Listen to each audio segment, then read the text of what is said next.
and gentlemen, and welcome to the Shades Play Live. Here's part of RVTV. How we all doing, everybody?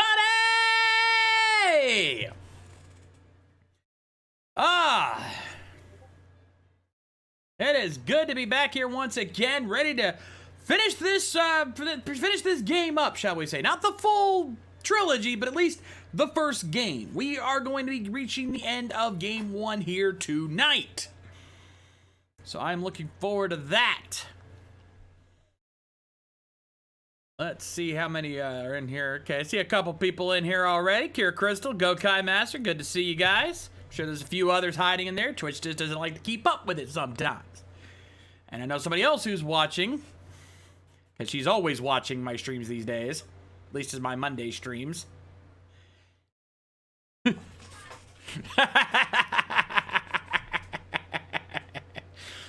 Yes, even though it doesn't show up, even though she's not an active user, my daughter is actually watching anonymously, hiding, shall we say. She's lurking in the stream right now. She's been doing that for a while now, keeping that. That's how she keeps up with me sometimes. In fact, I hear her responding to me out there. But yes, indeed, Kira Crystal, it is case-solving time. It's time to finish this out and find out who really killed our detective. So let's get down to business here. And one last time for the first game, shout out to the stars. Objection! Objection! Get my throat prepped up because this is going to be a long night. We've got one more bit of investigation and one more trial to get through. Kira Crystal following along. He's playing along on his 3DS. Must have the non-HD trilogy on the 3DS version, the sprite-based version, which is still good. Still good. I will not knock it. Both are just as good. Really, the only difference is the art quality, whereas the 3DS and other trilogies, as well as the original games, are sprite-based. This one is obviously more art-based. Penguin Frog, then that means I have done my job. Well, that means, I guess my job here is done. What do you mean your job here is done? You didn't do anything. Didn't I?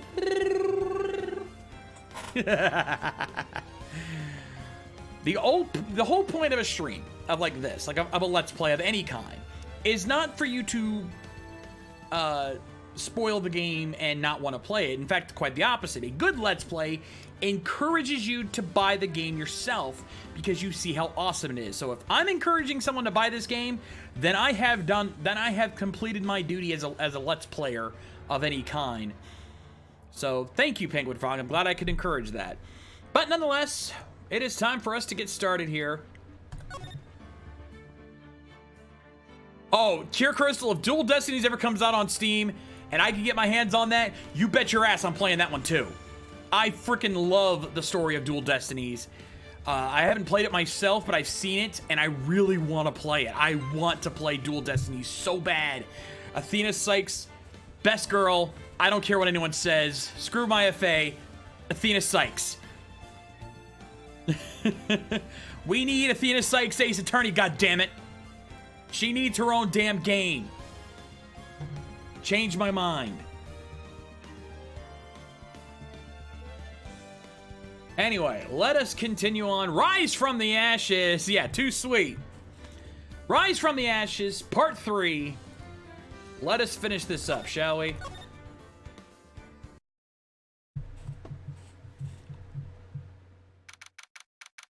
Back here at the good old Wright & Company law offices. I'm so sorry, Mr. Wright. I'm sorry for what my sister said. Drastic crimes require drastic measures. That's just the way it is. We did what we had to in order for him to get the verdict he deserved. Learned some basic truths last time. I didn't know. I never knew that the SL9 incident was just another name for the Joe Dart killings. Sounds like everyone's heard about these killings but me. Lana wanted Dark convicted so badly. That's why she used me. That's why she used what happened to me. You mean, what happened to you? It's all there in the file. Joe Dark's last victim was Prosecutor Neil Marshall. When he murdered Officer Marshall's brother, he left behind an incriminating piece of evidence. But what did you have to do with those killings, Emma? On the night Prosecutor Neil Marshall was murdered, Joe Dark tried to kill me. What? He tried to kill you? Officer Marshall's brother, Neil, was only trying to save me. So that means you... Yes, I was a witness in the Joe Dark trial. I didn't see that one coming. It happened 2 years ago. It was right about this time of the year, too. There was a terrible thunderstorm that day, unusual for the season. I was alone in my sister's office. We were planning to eat dinner together once she finished her work. Then suddenly, this terrifying man came bursting into the office. Joe Dark. It seemed like he was running from someone. He pulled out a knife and screamed at me. I didn't know what was going on. Just then, Prosecutor Marshall showed up. Jake Marshall's brother. Joe Dark tried to take me hostage. Before he could, Mr. Marshall tackled him. Then, what happened? I'll never forget it. Lightning struck, and the lights went out. Suddenly, a bolt of lightning flashed outside the window, lighting up the office for an instant. What I saw then burned a permanent picture in my mind. I can still see it now. Permanent picture. I don't remember the moment when Dark stabbed Mr. Marshall. So you weren't able to testify about that? No, I was only asked about when I was attacked. That must be why she made up the crime. Made it up? You mean provided bogus evidence? The prosecutor's office wanted that guilty verdict so badly. Lana forged the evidence and Mr. Edgeworth used it. Edgeworth? Yes, but I'm sure he didn't know anything about it. He couldn't have known he was being given false evidence. Even so, that's when it all started. The rumors about Mr. Edgeworth, I mean. It's all my fault. If I could have just testified properly, none of this would have happened. So it's true, even though he may not have known it. Edgeworth really was involved in falsifying evidence. After that case ended, Lana was never the same. She became cold like she is today. She must not have been able to face up to what she did, especially not to Emma. What did you see in the instant that crime occurred?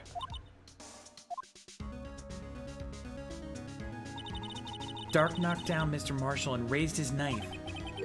Marshall was stabbed right in front of this poor girl.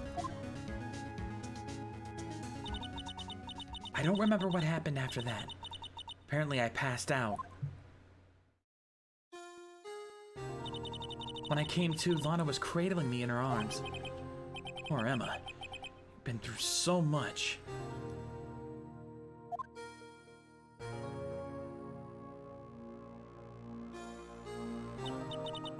Couldn't bring myself to testify about that instant. I tried, but the words just wouldn't come out. I drew a picture, but it wasn't any good. 2 years ago. You must have been 14. That's understandable.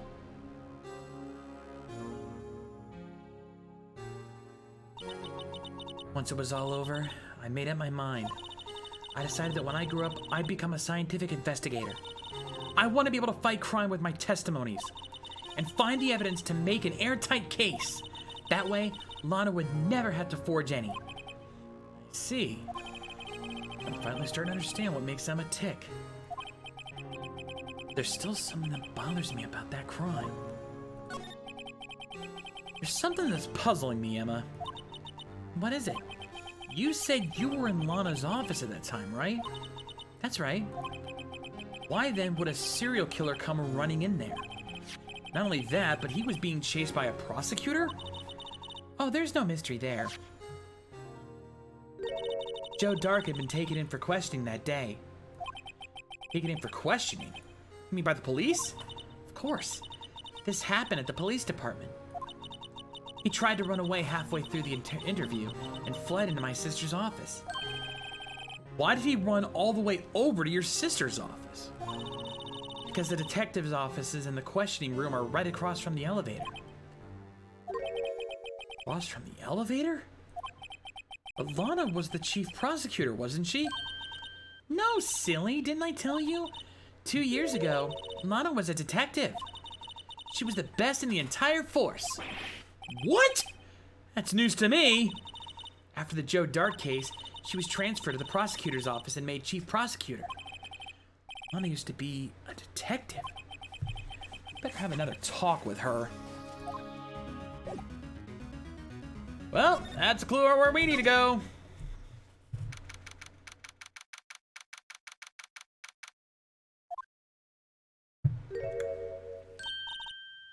Lana.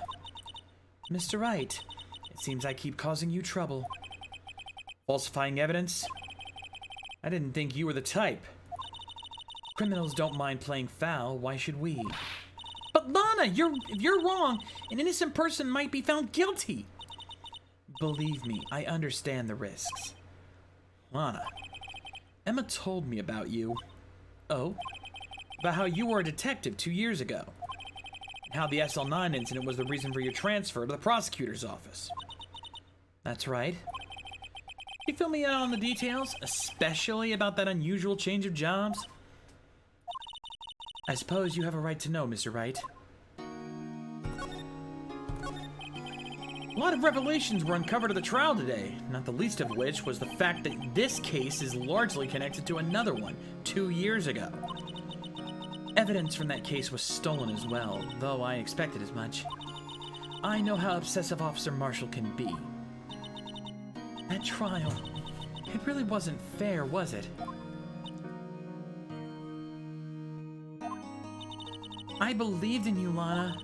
I believed that no matter what happened, you'd always stick to the truth. Couldn't be helped, Emma. At the trial 2 years ago, I sold my soul. Well, all drama aside, the fact of the matter is, at 5:15, there was no murder at the police department. Tell me it's not true, Lana, what the witness, Mr. Starr, said. About you stabbing Mr. Goodman with a knife. Lana! I don't understand. Why won't you tell us? Emma, this doesn't involve just me. Think I've ever seen Lana look so fazed before. It's true. I was a member of the police force 2 years ago. She was amazing. They still talk about all the cases she and Chief Gant cracked together. Chief Gant? He was the deputy chief of police back then, but he still worked the crime scenes. Damon Gant. He was everything I aspired to be. They were the best team ever. They solved crimes before the reports could even be filed. Really idolizes her big sister. Now you're chief prosecutor. What happened? I always planned on becoming a prosecutor. The reason I became a detective was to gain experience investigating crime scene, so you could use that experience in court, right? Gant's help in the SL9 case was crucial to its resolution. After that, he became chief of police and arranged my transfer to the prosecutor's office. Maybe I should ask more about this investigation of theirs 2 years ago. 2 years ago, I was second in command of the detectives investigating Dark. Second in command? That means the investigation lead was Damon Gant, right? Yes, Deputy Chief Gant and I shared the same office and the same investigations. At the same office? We led a team of the best detectives on the force. Detective Goodman, whose case it was, Jake Marshall, and Angel Starr. It was the first time Marshall worked with his brother. He was quite gung-ho. Without a doubt, Joe Dark was the serial killer. We asked him to come in for questioning. We were desperate for evidence. That was when his final murder took place, when he tried to murder Emma. Prosecutor Marshall was trying to save me from Dark. You see, the first person who happened upon the scene of crime was me. Now you tell us. Damon Gant and Neil Marshall were the ones questioning Dark that day. The investigation was in its final stages, and Dark must have suddenly panicked. So he waited until Gant and Marshall let their guards down, then fled the room. From there, he ran straight to the office shared by Deputy Chief Gant and myself. That's where he found me. But you were the first person to run to the scene, Lana. It appears so. I was filing some papers while Gant and Marshall were questioning Dark. When I returned to my office, I saw 3 bodies on the floor and smelled blood. 3 bodies? Prosecutor Marshall, the victim Emma, who had passed out, and the suspect Joe Dark. During the struggle, it seems Mr. Marshall struck a final blow before he died. Joe Dark had incurred a minor concussion and lay unconscious. What did you do? To be honest, I panicked. I picked up Emma, carried her out of the room, and just held her. Can't blame her after all her sister must have gone through. After that, I placed Dark under immediate arrest. Let me get this straight. You were all involved in the SL9 incident? That's right. Quite a coincidence, I don't buy it. What are you saying? There's no way everyone involved in this trial was also involved in that incident. Just by chance. But that case was solved 2 years ago. At least one person went to extremes because they didn't believe it was truly solved. Officer Marshall. Yes, his actions came as a surprise to me as well. Ever since his brother died, he's changed completely. I guess he wasn't convinced with the ruling against Joe Dark. Life doesn't end with the closing of a case. Everyone has to live the rest of their lives with their memories. That case just might not be over yet. Emma was assaulted by Dark at the police department, right? Yes, in the office that Damon Gant and I share. The office that Mr. Gant now occupies by himself, the chief's office. We should have a look at the chief's office, the site of the final SL9 murder. Well,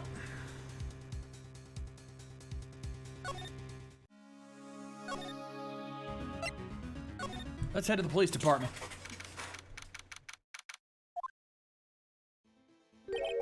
Howdy, Bambina. Oh, Mr. Marshall. Never thought things turned out this way when I woke up this morning. Que sera, sera. You never know where life will lead you, eh, Bambina? Should have known my luck had run out when old Billy tried up this morning. Billy? Must be his pet cactus. Say, where are you headed? Just over to the prosecutor's office for a little interrogation. It's a voluntary appearance, but we all know I won't be coming back. Sorry, but you can't go in the evidence room today, partner. But Mr. Marshall, why did you do it? Why do prospectors head west? If ever there was a case I needed to know the truth about, it was that one. Before you turn yourself in, Mr. Marshall, would you mind telling us exactly what happened? Looks like I won't be getting a steak lunch today.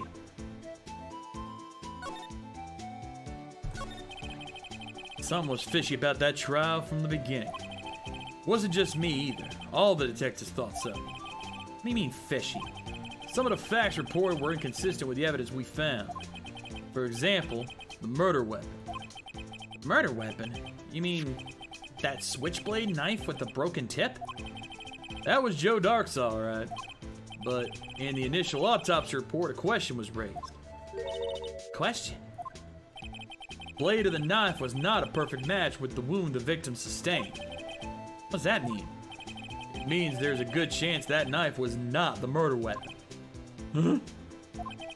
However, in the report that was finally submitted, that possibility had been erased. Facts have been concealed with forged evidence? That case left behind scars on all of us. Scars that the SL9 incident left behind. I got the looks, but he got the brains. He was one of the best prosecutors around. I just made detective when it went down. It was our first case together. How old was he, your brother? He was 27 at the time. He was awarded the highest honor that very day. The highest honor? You mean the King of Prosecutors. Knew it. What are you looking at me like that for? That's an honor for a prosecutor. Mr. Marshall must have really been close with his brother. Day the SL9 incident took place. That wasn't the same day as... That's right. It was a day of the evidence transfer. Interesting. It was drizzling that morning, and by nightfall, there was thunder. Can't believe 2 years have gone by already. I tried to steal the evidence so the case wouldn't die. Apparently someone tried to stop you. Detective Goodman was murdered, and the evidence locker was empty. There was something going on behind the scenes in that case. We all knew that later. Every detective involved in that investigation, save one, was taken care of. Miss Starr was fired, and I was demoted and boxed away in a tiny room. What about Detective Goodman? They did something to him too. The commissioners would get suspicious. No, they were careful enough not to be too obvious. They? Who are you talking about? Don't get upset, Bambina. I mean Damon Gann and Alana Scott. The investigation lead, Damon Gann, and his second-in-command, Lana Scott.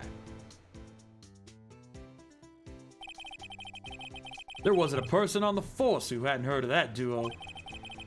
That case was the biggest step in both their careers. After the case ended, Alana transferred to the prosecutor's office, right? Yeah, Damon Gant, the new chief of police, arranged for that to happen. She's never been the same since she left. Everyone who knew her said so. Chief Prosecutor Scott was totally different when she was a detective. Now that he mentions it, Emma said something like that too. Tell me, what happened to my sister? Sorry, Bambina, but her secret is too well guarded. I never found out. A secret? It all started 2 years ago. So there you have it. That's my story. Did you enjoy it, partner? It was certainly enlightening. There's one thing for sure I found out in court today. That boy Edgeworth isn't my enemy. He was the one who used falsified evidence to get a guilty verdict. Someone else was the one who gave him that evidence and planned everything. That someone is Damon Gant. Don't believe me? Well, I don't blame you. I won't even be a patrolman after today. Too bad I won't be around to work with you when you become a real scientific investigator. Adios, Bambina. Ooh.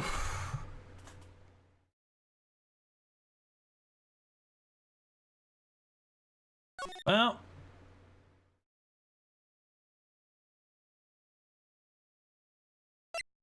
Don't know which way to go, so I'm gonna assume we go through criminal affairs.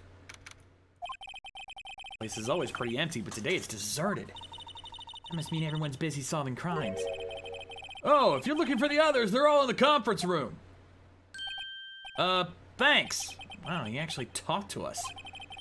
With the chief prosecutor saying what she did and the decision about what to do about Mr. Edgeworth, not to mention our statement to the media in tomorrow's trial, there's more chaos going on than Thanksgiving and Christmas put together. I think festive is the word usually used for those. Sir, we'd like to have a look around Chief Gant's office. Just use the connecting hallway to the other building and take the elevator to the top floor. Really? You mean it's okay for us to go in there? I mean, we aren't police officers or anything. Hey, you're right! You can't go in there! It's off limits! Now I see where Detective Gumshoe gets his unique charm. Well, what are we waiting for? Let's head to the chief's office.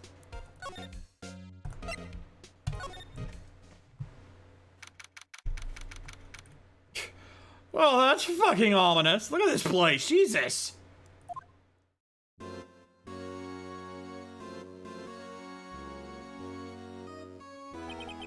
Whoa! Where am I? In the chief's office, silly. At least that's what it said on the door. Look at that pipe organ. It's real, isn't it? Hey, I used to take organ lessons in kindergarten. They used to call me Little Miss Bach. thought I was a genius until they tried teaching me notes.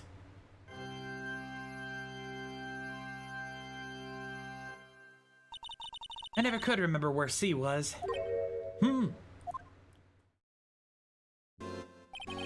Oh, it's you two! Chief Gant! But that paper was reading in his desk. So, Righto, have you been swimming lately? No, I haven't. I've been kind of busy lately. I can appreciate that. I've had my hands full too with Mr. Marshall's misconduct and Lana's provocative statement. Provocative statement? Oh, you mean about the forged evidence? 2 years have passed since that incident. My, how the time flies! See that big old see that big picture on the wall over there?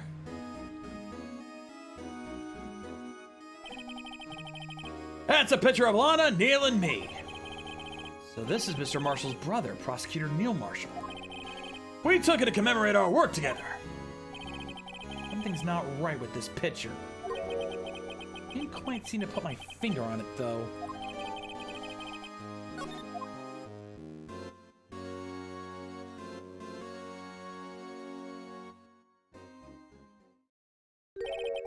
Anyway, I'd like to reminisce all day, but there are matters that need my attention. I'm going to lock up here, so let's go out together. Oh, but this office. It was a crime scene 2 years ago, wasn't it? That case has long since been over. There's no need to investigate it anymore. All the same, we'd still like to have a look around. Perhaps you didn't hear me. I said there's no need to investigate it anymore. Now hurry up and get out. I have a meeting to attend. Looks like we aren't welcome. Seems that case isn't over with yet after all. What do you mean? Chief Gant denied our request to search the crime scene. That means there must be a reason he doesn't want us looking around in there. You mean like a clue? There's gotta be a way we can get inside the chief's office.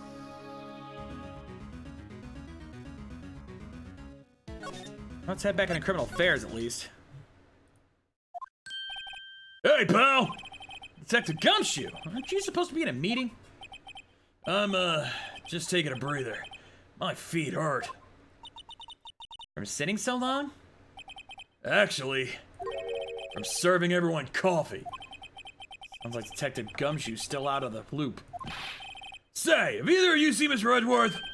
Edgeworth? No. Why do you ask? He's under fire from both the police department and the prosecutor's office. It's almost like the battles between you two in court. That sounds serious. Because of what my sister said? That's basically what it all boils down to. That falsified evidence 2 years ago. Now Mr. Edgeworth has the whole world after his blood. Yikes.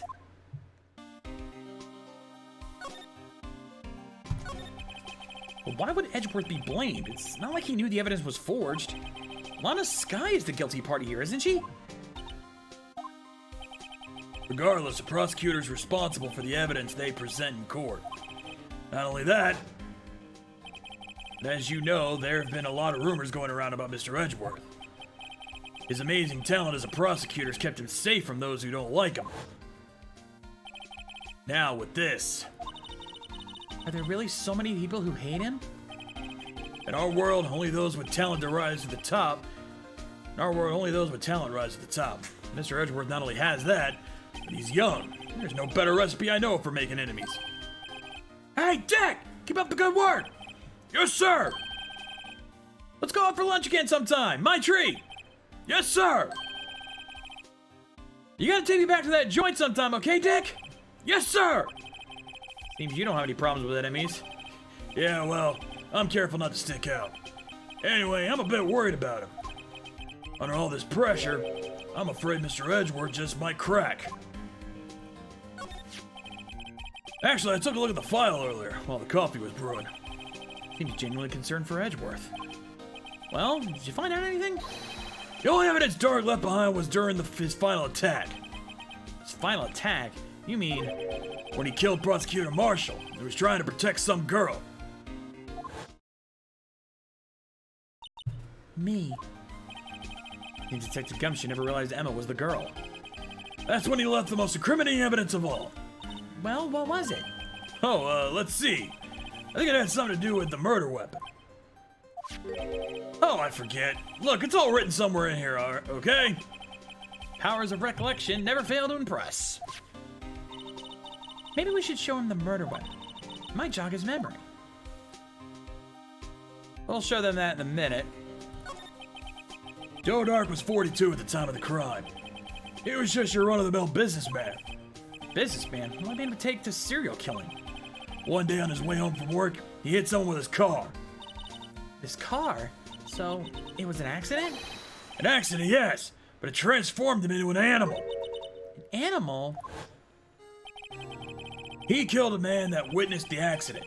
Then he killed a lady who saw the crime. A kid walked by just then, so he killed him too. Then he was burying the bodies. A jogger came upon the scene and was killed as well. Finally, he turned himself in. He was a pretty careless animal. Of course, this is all conjecture. There wasn't a single shred of evidence. So he turned himself in? Yes, but in the middle of his questioning, he fled and murdered his final victim. Prosecutor Marshall. That crime was witnessed by someone too, but luckily Dark was arrested on the spot. It's a good thing that last witness wasn't killed. That last witness, aka Emma. Well, she gave us a clue on what to do. Not that one. Here it is. About this. Hey, is that? It has a tag to it with the label SL9 incident on it. I believe this would be the broken murder weapon you were speaking of. What are you doing with that? Ever since that case was closed, that knife's been locked away in a locker. On the day Detective Goodman was murdered, this suddenly disappeared from the locker and was found in Mr. Edgeworth's car muffler. That's it! Now I remember what the incriminating piece of evidence was. When you showed me that knife, it all came back to me. Well, what is it, Detective? Quick, before you forget again. This knife. This knife. It was Joe Dark's, wasn't it? That's right. We traced it back to the store he bought it at, plus it had his fingerprints on it too. But no one actually witnessed him using it to murder anyone, right? That's where his luck ran out. When you take a good look at the knife, you'll see it's broken. You don't have to take a good look to notice that. Yeah, well anyway, take a guess where the broken off tip of the knife was found. That's what did him in. Where was it? The victim, Neil Marshall, was carrying it inside his own body. It was found deep inside the stab wound. Did it match Dark's knife? You bet, down to the last fiber. That's pretty conclusive.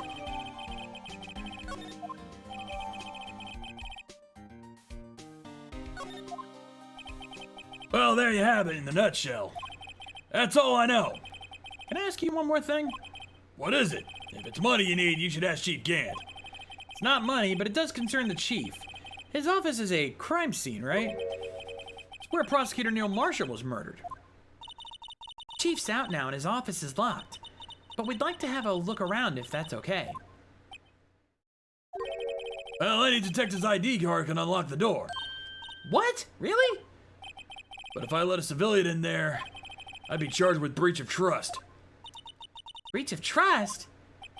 Simply put, I'd be canned. Oh. Sorry, pal. I don't plan on getting fired because of you.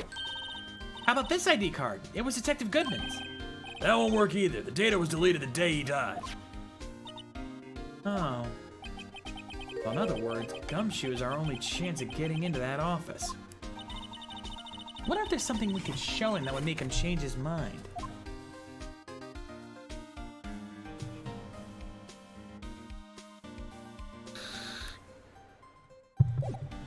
Not much we can do for now, but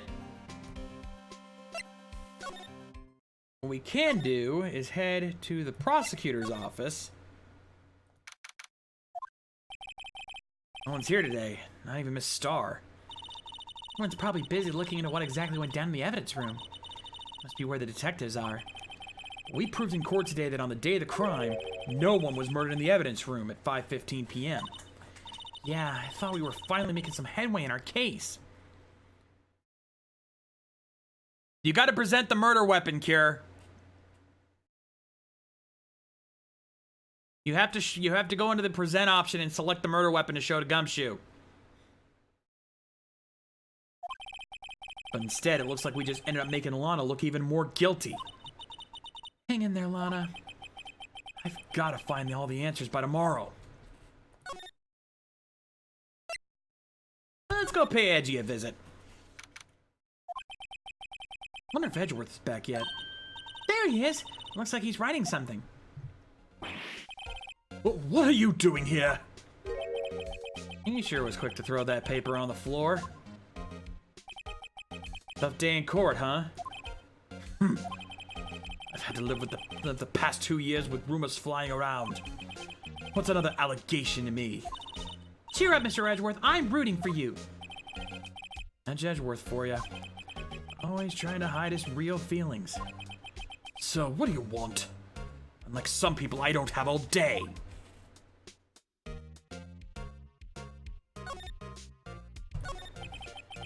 There's no excuse for what I've done. 2 years ago, I used false evidence to attain a guilty verdict. That's what it all breaks down to, and nothing I do can erase that fact. But you didn't know, did you? I mean, that evidence was falsified. The police department and the prosecutor's office share a bond of trust. If that bond is broken, we stand to lose everything. The police department's error is my error. My responsibility as the prosecutor in charge. The fact remains the same no matter what excuses I might have. Mr. Edgeworth. I take pride in my work. So tell me why. Why has it all come to this? Even Edgeworth can't keep this kind of emotion bottled up. Are you up for the trial tomorrow? First last year's trial, and now this one. Seems all you do is worry about me. To be honest, you're getting on my nerves. Mr. Edgeworth, you can't just walk out on the trial. Tomorrow's the last day. It's too late to change prosecutors. I'll bet that's what my superiors are banking on.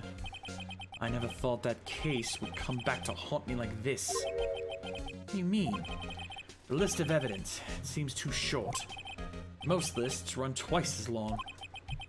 It's only half as long as most lists? That is odd. After Neil Marshall was murdered, I became prosecutor for that case. I may not have been part of the investigation, but I knew what I had to do. Use the evidence I was given to prove the suspect guilty. That was really the only thing on my mind at the time. Say, we just saw a picture taken around that time. Picture? Something seems strange about it. We'll get to that in a minute. Could you tell us again about what happened that day? The day Detective Goodman was murdered. You were participating in a ceremony over at the station, right? I've never cared for ceremonies, but I had to attend that one. Because you were awarded this?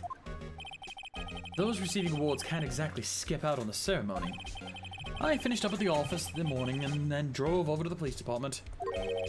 You finished up at the office? Yes, just odds and ends, clerical stuff. I didn't plan on returning to the office that day. That is, until I was asked to take something back. Take something back?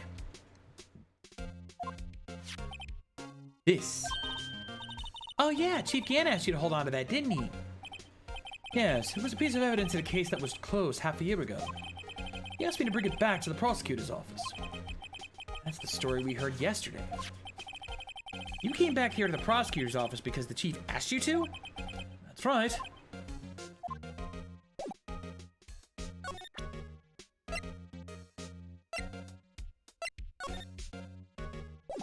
Did it again. This picture was hanging up on the wall in Chief Gant's office. Prosecutor Neil Marshall. He just started making a name for himself. Looks like this was taken when he received the King of Prosecutors trophy. Speaking of that, there's something that bothers me. Yes? The trophy that Mr. Marshall is holding.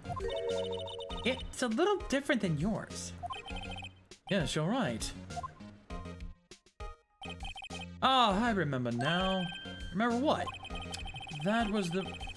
that was what the official prosecutor's trophy looked like until 2 years ago. There's a story behind its design. Story? Sounds interesting. Do you mind telling it to us? It's simple, really. Contradiction. That's what the award's based on. This award originates from an ancient Chinese tale.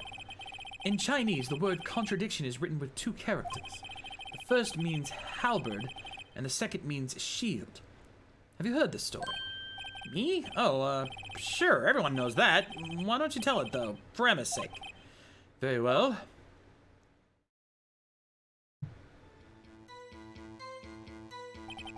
Long ago in the kingdom of Chu, there was an arms merchant. One day he presented the king with 2 items. First was a halberd he claimed could slice through any shield or armor. Second was a shield he claimed could withstand any weapon. Wait a minute. Those claims contradict each other! Very perceptive. But then again, you've heard this story before, right? Anyway, as you mentioned, the very description of these items discredit them both. When the king pointed this out, the merchant was left speechless. And thus, the Chinese word for contradiction was born. Oh, I see. So the chipped shield and broken knife symbolize... Precisely so. They symbolize the merchant's items. The ancient tale ends with the merchant at a loss for words, but it's in our nature to pursue matters to their conclusion, even if it results in something as ugly as this. Wow, thanks, Mr. Edgeworth. I learned something new today. That's funny. If that's so, then why were you only given a shield? You'll have to ask Chief Gant. 2 years ago, he had the halberd part of the award abolished. Ant.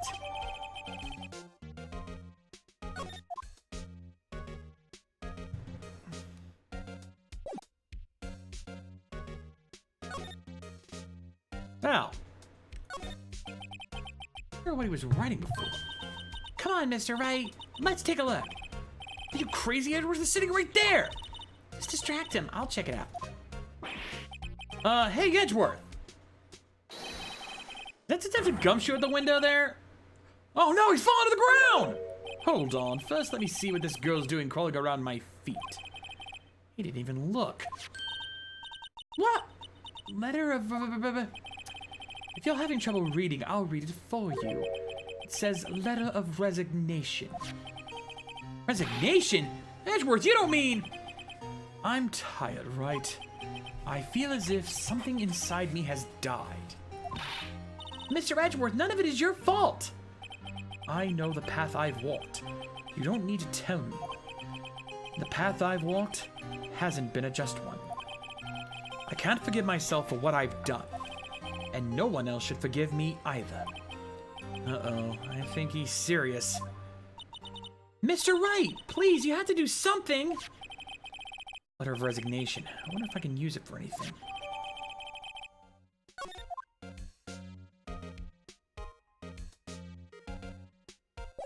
Well, not much else you can do here. Let's head back to the parking lot.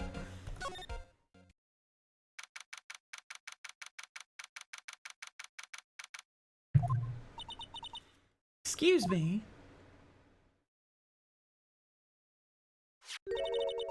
What do you care for a quarter pound of roast beef? Miss Starr! Guess she's out of lunches. You certainly are the curious sort, aren't you? Kind of like the first person who sucked a cow's nipple to discover milk.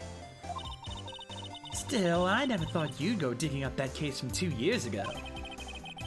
Everyone in this trial was involved in the SL9 incident. Not only that, but the murder occurred on the very day the evidence from that case was due for a transfer. This can't be all attributed to mere coincidence.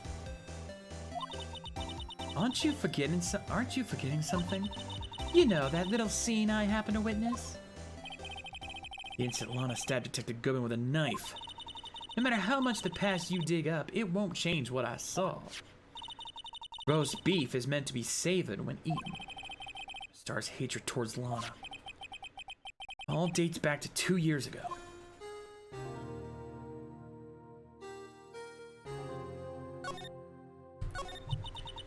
Joe Dark. That's a name I'll not soon forget. We trailed him for half a year. Oh, the pressure. Still, I don't think he was ever more alive than I was then. Those days were steamier than a bowl of hot gravy. Poor old Jake Marshall, though, must have been going through hell. You mean because of his brother's death? They were close, those two. After Neil died, something took over Jake. He became obsessed. Seeing Jake like that made her all the more desperate. Her? Lana Skye. My sister. The best of the best were put on that SL9 case. Of course, they were led by that legendary duo. Lana and Chief Gant. That legendary pair was the reason we were able to keep up our investigation. Hey, Shade Nerd. That's why we were so shocked over how it turned out. Oh, thank you for the host. You mean, with the forging of the evidence? Don't get me wrong, Joe Dark got what he deserved. Still, it was obvious the evidence produced in court was being manipulated. Items our team never found would suddenly appear while other items were kept secret. But you don't have proof anything illegal was done. I'm proof enough of what happened. After that case, all of us save Goodman were relieved of our duties. Most without even so much as an explanation. Then Lana Skye transferred to the prosecutor's office and became chief prosecutor. Lana always wanted to be a prosecutor. Nothing's quite as simple as it appears. Huh? Lana Skye was merely being used as a pawn. That's my take on the matter. Being used? Damon Gant and Lana Skye. Gant led the investigation with Lana second in command. They were the best. They solved all kinds of cases together, didn't they? Damon Gant's magnetism in particular was almost unreal. His magnetism? By that I mean his ability to attract evidence. He'd produced the most incredible evidence in the cases he handled. Incredible evidence? You mean... Oh yes, there were rumors around him even back then. No one dared confront him though. I take it she's talking about forged evidence. Back then, everyone looked up to Lana. All the detectives wanted to be like her. Really? Oh yes, myself included. I was a fool, really. She hated anything crooked and always watched out for the other detectives. That's why she was so concerned for Jake. Mr. Marshall. When Jake's brother was murdered, she felt as if she lost her own brother. If it wasn't for her, I don't think Jake would have ever recovered from his shock. That's what makes it all the more infuriating. Star. That's why I'll never be able to forgive her. Why did she have to turn so cold after that? Lana transferred to the prosecutor's office 2 years ago, didn't she? Yes, thanks to Chief Gant's powerful influence. Chief... That's right. Having solved the SL9 case, his position as chief was secured. There was only one thing left for him to control. And then no one can stand in his way. The prosecutor's office. What? You mean that's why Lana was transferred? If he could control the chief prosecutor, he could control the prosecutor's office. That must have been his goal all along. How could he control Lana? I don't know, but one thing's for sure. Ever since that case ended, she's never been the same. It's only logical to conclude there must have been a reason for her change. Last. Finally getting close to the bottom of this ugly mess. Thank you, Miss Star. You listen to me, rookie. It takes more than just ingredients to create fine cuisine. I hope you turn out to be a better chef than I've been. Oh. All right. Back to the Criminal Affairs Department. Because I think we've got the thing we need to convince Gumshoe to let us in. Oh, you're back! You're still here? I gotta make 150 copies of these files. Brewing coffee, copying files. I'm turning into a regular DJ. You're a DJ as well? If I'm not mistaken, I think he means desk jockey. Oh, that DJ. I gotta admire your persistency, but my answer's still no. I'm not letting you into the chief's office, period. It'd be my neck on the line. It's the last crime scene in the SL9 incident. I have to take a look in there. There's gotta be something we can do to make the detective change his mind. Well, now we've got it. God, look at 3 freaking pages of evidence! And we have to go all through all of it to get to the end of the one we want. Here. What's this crumpled up piece of paper? No way! Mr. Edgeworth can't be serious! Is he ever not serious? I can't believe they pushed him this far! Mr. Edgeworth really feels responsible. When I first met him, I thought he was cold as ice too. But I know different now. He trusted us detectives to provide him with sound evidence. We betrayed him. Detective. That's it. I made up my mind. But... Here, take my ID card. We can't do that. If someone found out, they wouldn't let you off the hook with another lost item report. Look at me. It's no secret I'm already out of the loop. After all, I'm friends with Mr. Edgeworth. Depending on how this case turns out, I may already be as good as terminated. What? So at least let me do this. For Mr. Edgeworth's sake. All right, detective. Thank you.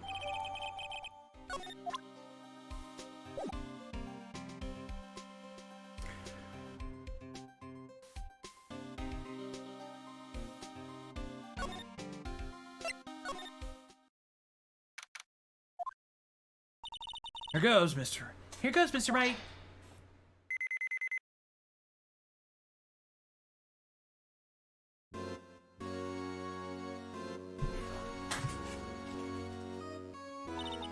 We're in!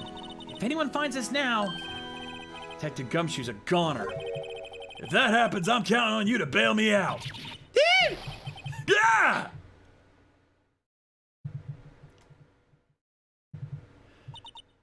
Sorry, I thought you were a ghost. I didn't even know you could slap a ghost. Ah! Detective Gumshoe! What are you doing sneaking up on us like that? I wasn't sneaking. I was just worried something might go wrong. So I came too. If you're here, then what's the point of giving us your ID card? Hey, don't do that to my card!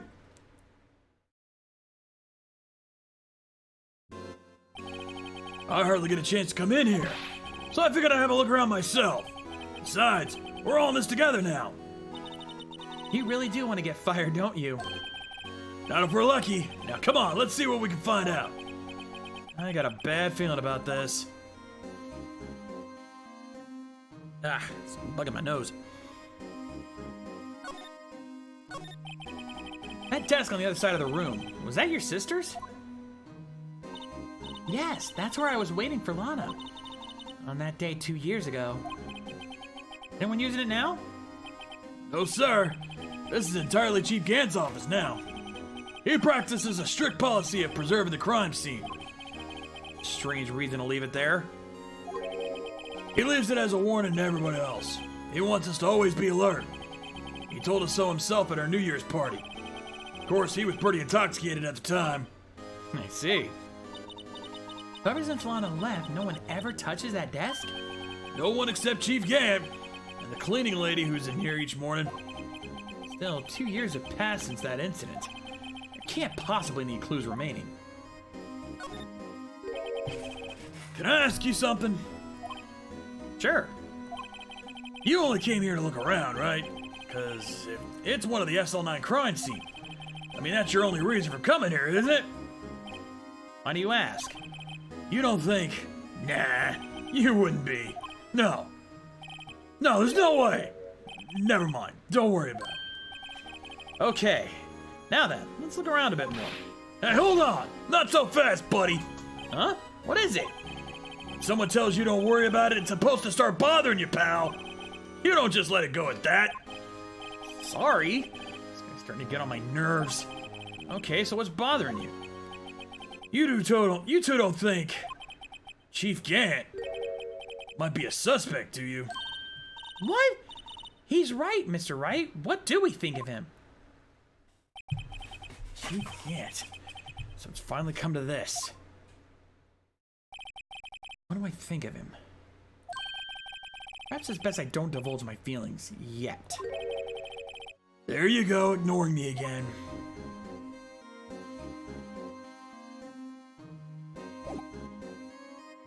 Alright. This is a safe, isn't it? Safe? That word is right with intrigue. Okay, if you say so. Looks like a code needs to be entered in this panel to open it. 7-digit number. I think I just might know what it is. As a matter of fact, we do. See, you might not have thought about this, but Chief Gant has revealed his identification number. And it's exactly 7. You know what it is? I have a hunch. Oh, I know. You want to try my birth date. It's...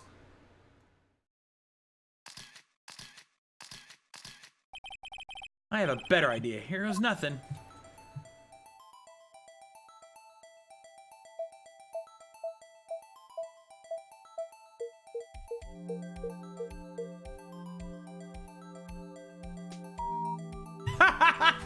Wow. Bingo! What number did you enter? Whose birthday was that, pal? 7777777. The final ID card number on that record. What?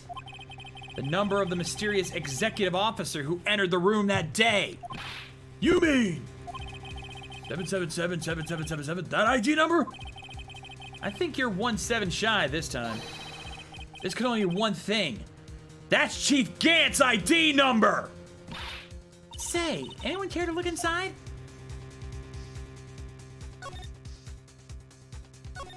Is there any money in there? How much does he have stashed away? Look, it's, shard from a broken cup. Somehow looks familiar. Where have I seen this before? There's something else in here, too. What's this? Looks like a piece of leather cloth.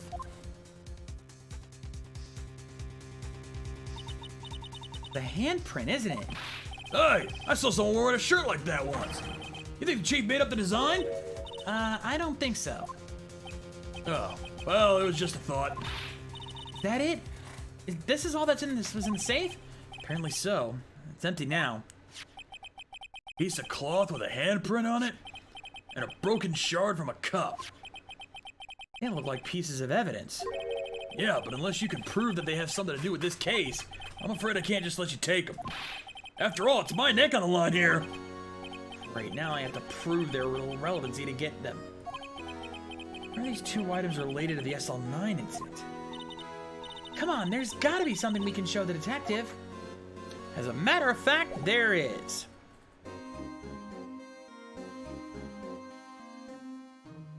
Because what else do we have that's broken? Maybe the unstable jar? Detective Gumshoe, could you have another look at this jar? I remember when the three of us put that back together. Ah, those are the days. Kind of early to be nostalgic. Wasn't this jar a piece of evidence from that case? That's right. One of the shards had an SL9 sticker on it. Doesn't this ring any bells? You know, that fragment we just found? You mean this one? That was in the safe? Yes, that one. That was in the safe. Now that you mention it, it's ringing a lot of bells. Let's see if it fits. Here, let me see that shard. I'll take a crack at this. Go ahead, pal. Show us what a rookie can do. Mr. Wright, here's some glue. I can piece this together again. It'll prove Chief Gant was knowingly hiding evidence. Here goes.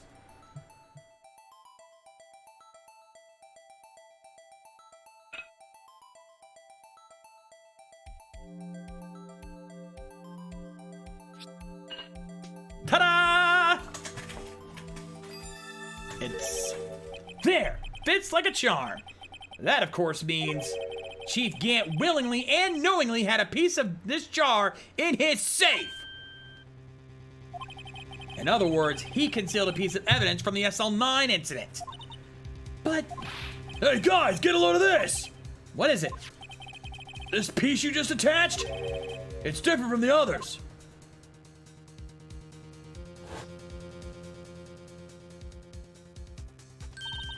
There's a reddish line on it. Reddish line? That's blood!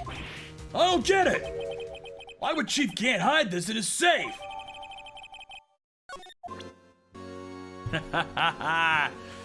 Now we're getting somewhere.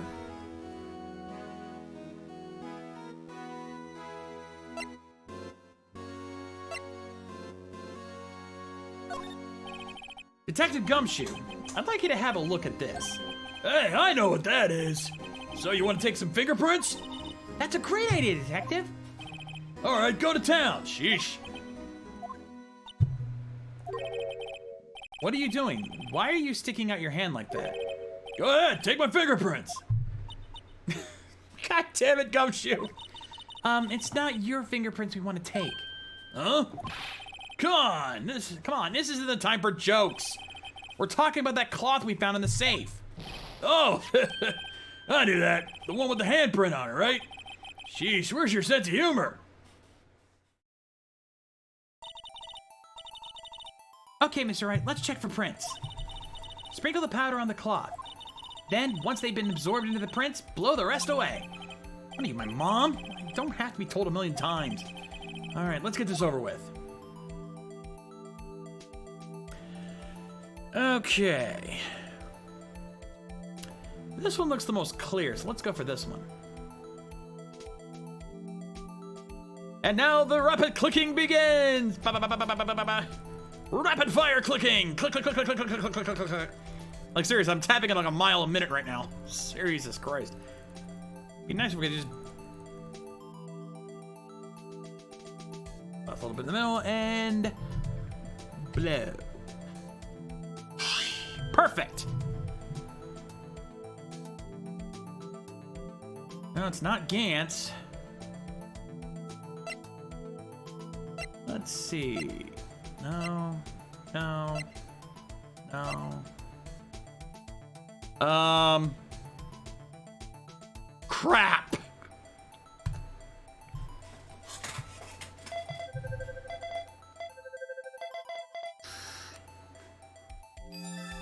It's Emma's! No. How could this be? What are Emma's fingerprints doing here? Hey, you found a match! Whose fingerprints were they? Huh? Oh, since the prints are too old. They aren't clear enough to get a match. Oh, that's too bad. I thought they'd be Dark's prints. Psst. Hey, you. Over here. What's going on here? What are that kid's prints doing inside the chief's safe? Don't ask me! Just keep this information from Emma for now. Here, maybe you should hold on to this.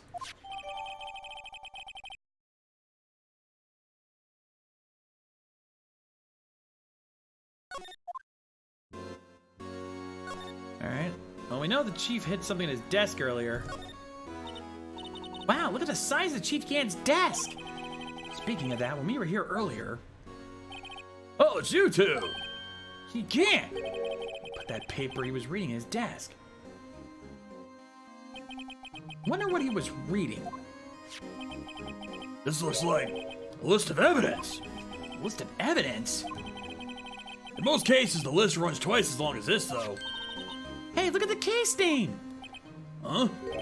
SL9 incident? Wonder what this is doing here? Hold on, Detective. What did you just say? Said, I wonder what... No, about evidence lists. Normally they're twice as long. That's right. I guess there wasn't a lot of evidence. Half-size list of evidence? The list of evidence. It seems too short. Most lists run twice as long. The other half of the list be doing here. I knew it! The chief must be hiding something about that case. It appears so. Well, was I any help? Of course. Thanks to your ID card, we were able to get some hard evidence. Now that's not very kind, is it? In other words, if it wasn't for his ID card, he would have been useless. Isn't that right, you in the coat? Chief Gant! I didn't think you'd be back so soon. Fortunately, I'm a man who believes in signs. As I was walking to my meeting, I happened to look out a window and saw a stray dog run right into a pole. Just then I thought of a certain detective. You mean me, sir? Now then, I'm afraid I'm going to have to ask you all to leave. Yes, sir. Sorry. Oh, you in the coat. Me, sir? Drop off your ID card on the way out. You won't be needing it anymore. But, sir... Now get out! Yes, sir! We'll be on our way too then. Wait! You, the one without the spiky hair? Don't go yet. Me, sir? I'd like a word with you. But, sir, I'm not a licensed scientific investigator yet. You with the spiky hair, you're free to go. Mr. Wright!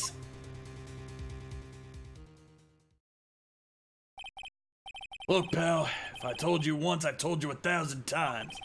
The chief's office is off limits. But no, you just had to go sneaking in there like that, didn't you? I thought you said you didn't care anymore if you were fired. Yeah, but if I knew it'd be like this, I never would have said it! Now that I've seen the evidence Chief Gant was hiding in his office, I think I'm finally starting to get the picture.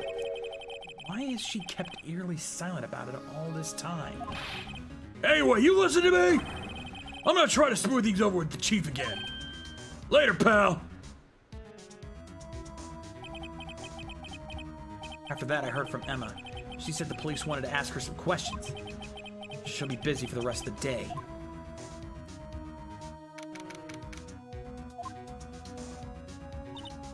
I see. So the chief asked Emma to come in for questioning. No use thinking about it. Tomorrow's the final day in court. I'm committed to doing everything I can to defend you, which is why I'm here. But I've already told you all I can. What you've told me over these past couple of days is absolutely nothing. Not a single useful thing. Really? I believe I did mention something quite important. Something I told you right at the beginning. I said that I was the one who stabbed Detective Goodman. You know, I think I finally figured it out. I know who it is that's lurking behind your words. Mia did a good job mentoring you. I'm rather jealous. It seems Edgeworth was right. Edgeworth. Once you're convinced you know something, no one can persuade you otherwise. Thick-headed is the term he used, I believe. Now's my chance to get her to tell me the rest of the story.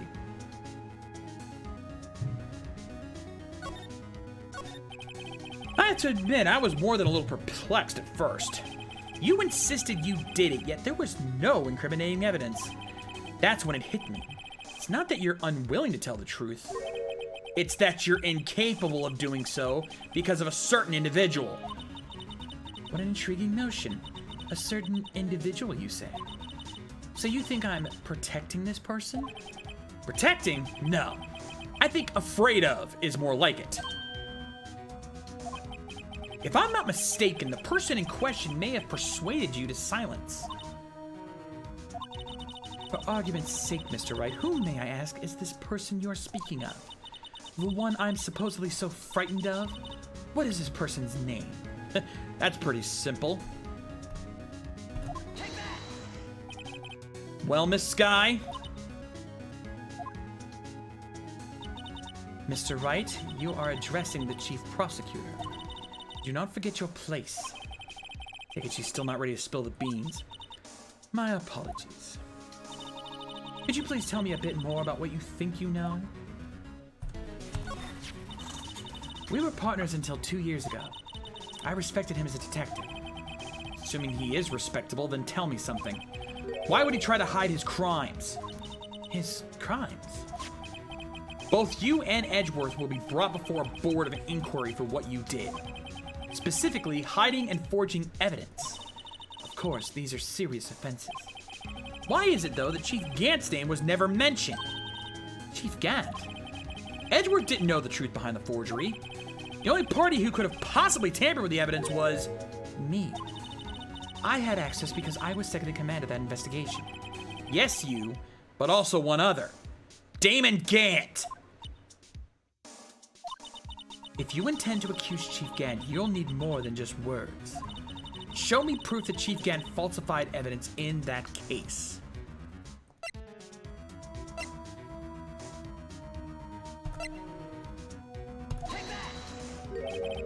I just found this in a safe in the chief's office. This jar piece and this piece of cloth. Do you know what these are? They're pieces of evidence from the SL9 incident.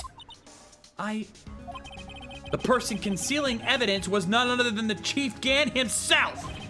Now tell me, why are you taking all the blame for him? Touché, Mr. Wright.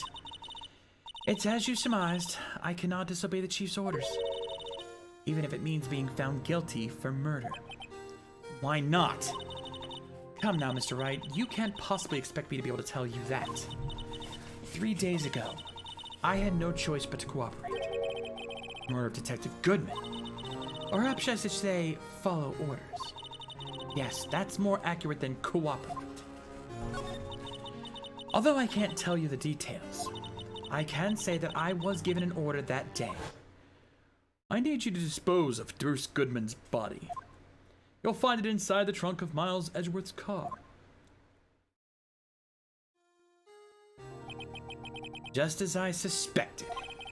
Despite what everyone believes, you were not the one who murdered Detective Goodman. Correct. I was trying to take the body out of Edgeworth's car. The trunk's lock was broken. I discovered that murder weapon while inspecting the body. The murder weapon? You mean Edgeworth's knife? No. When I found the body, was the knife. This was the knife stuck in it. The knife from the SL9 incident. Serial killer Joe Dark's knife.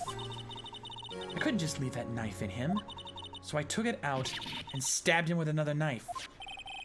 That would be Edgeworth's knife. That's right. Even though he was already dead, my hands were shaking at the thought of stabbing him. That's why I ended up cutting my hand. That is the reason for the bandage on your right hand. Yes, seems that I got blood on the victim's shoes as well. And then, she saw me just as I plunged the knife in. Star, huh?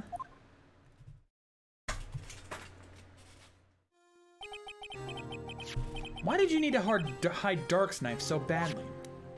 It took a lot of work to finally close the Dark case 2 years ago.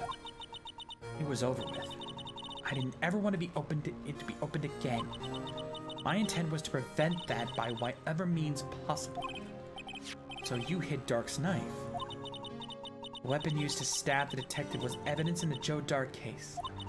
If word got out, which it would, the reporters would have a field day with that. So you wrapped the knife in your scarf and hid it. Edgeworth's exhaust pipe. Right. Then I called my sister. Tell her what happened and ask her to hide the knife that was inside my muffler. You asked Emma? I didn't want anyone on the force to know about this. Give me a minute.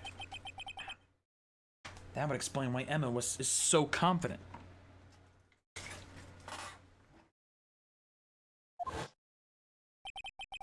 Lana's innocence. Speaking of phone calls, I had a bad feeling about one of them that day. Bad feeling? Truth is, after I received those orders from Chief Gant, the first thing I did was make a phone call. Phone call to Patrolman Jake Marshall. Marshall? Why on earth would you call him? The lead investigator for the SL9 incident had been murdered. I wanted that fact to be kept hidden, and I needed help. He was the only other person I could trust. Or at least I thought I could trust him at the time. However, it seems that after I spoke to him, he went off on an escapade of his own. Oh, you mean, not wanting the case to die, he decided to take things into his own hands. He disguised himself as Detective Goodman and tried to steal the evidence. He had already stolen the ID card, but it seems he still hadn't made up his mind to break into the evidence room. After my phone call, any remaining doubts he had must have disappeared. So your phone call caused the incident in the evidence room.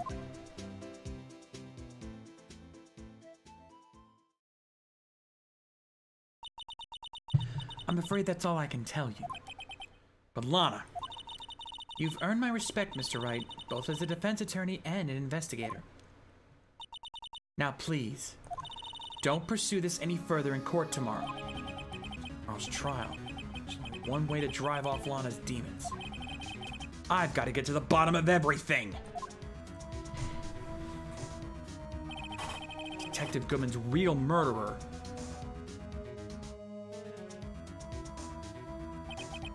What went down in the chief's office 2 years ago?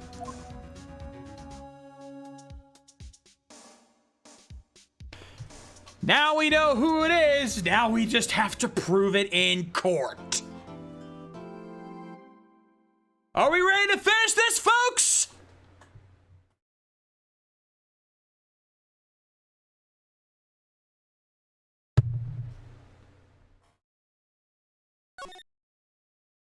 Hell yeah, that's what I like to hear.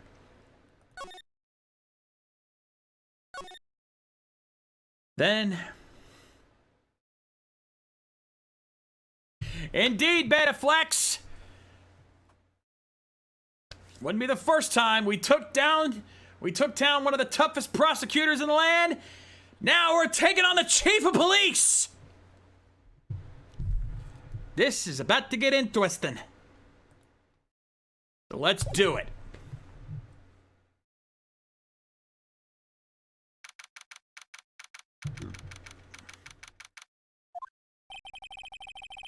Defendant lobby, all right, but there's no defendant. I'm trying to reach Lana all morning. Where could she be? Where's Emma, for that matter? It almost seems as if something's been happening behind the scenes. Edgeworth! Knowing you, you've already figured it out. Who the owner of the 7777777 ID card number that is. Well, I have a pretty strong hunch.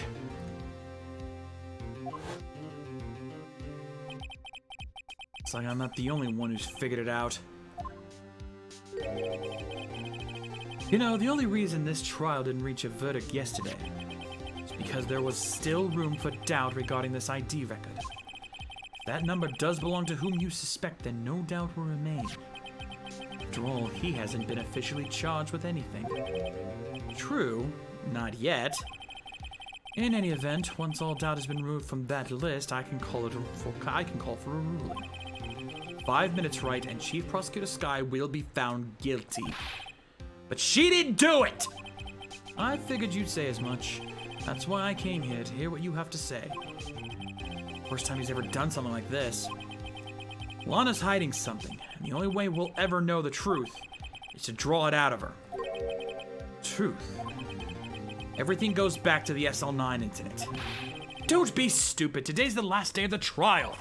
We don't have time to reminisce about the past. That depends on you. If she's found guilty, you'll lose your only chance to find out what really happened. I'll think about it. See you in court, Wright.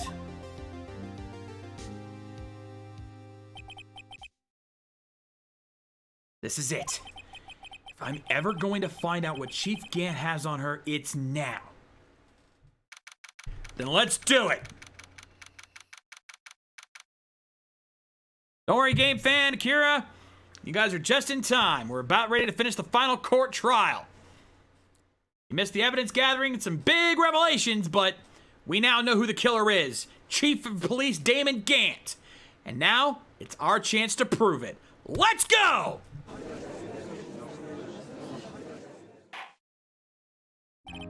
Court's now in session for the trial of Miss Lana Scott. The defense is ready, Your Honor. The prosecution is ready, Your Honor. Normally, this is where the prosecution puts forth its opening statement. But before that, the police chief has a proposal to make. Can't.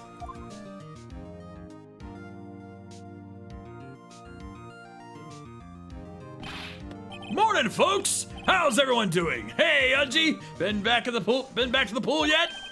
No, I've been drowning enough as it is in my work. Oh, that's a good one! Don't think I can top that! If you don't mind me asking, Chief, exactly what is this proposal of yours?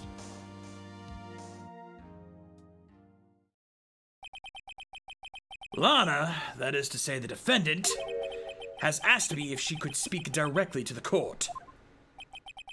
She wants to do what? Having heard what she intends to say, I feel she should be granted her request. In the end, it should save everyone a lot of time and trouble.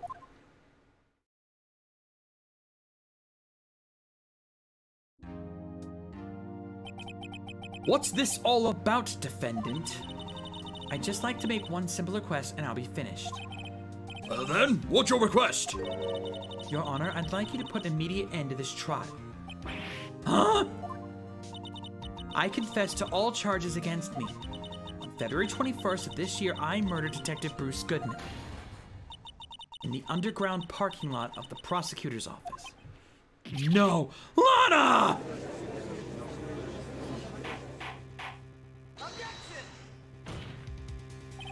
You can't!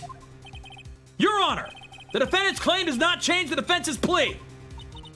In that case, Mr. Wright, I no longer require your services. But Lana! Your Honor, I hereby forfeit my right to an attorney.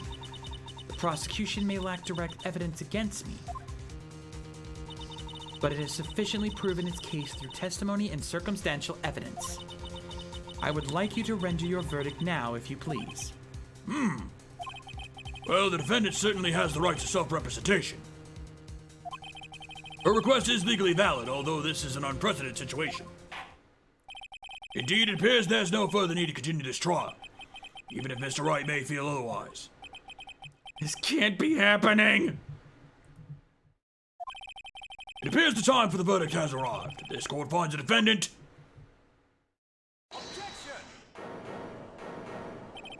One moment, Your Honor. Mr. Edgeworth! The prosecution has not yet proven the defendant guilty beyond reasonable doubt. Any ruling at this stage would certainly be premature. Come now, Worthy. I understand this is a difficult time for you, but why don't you just be a good little boy and keep your mouth shut,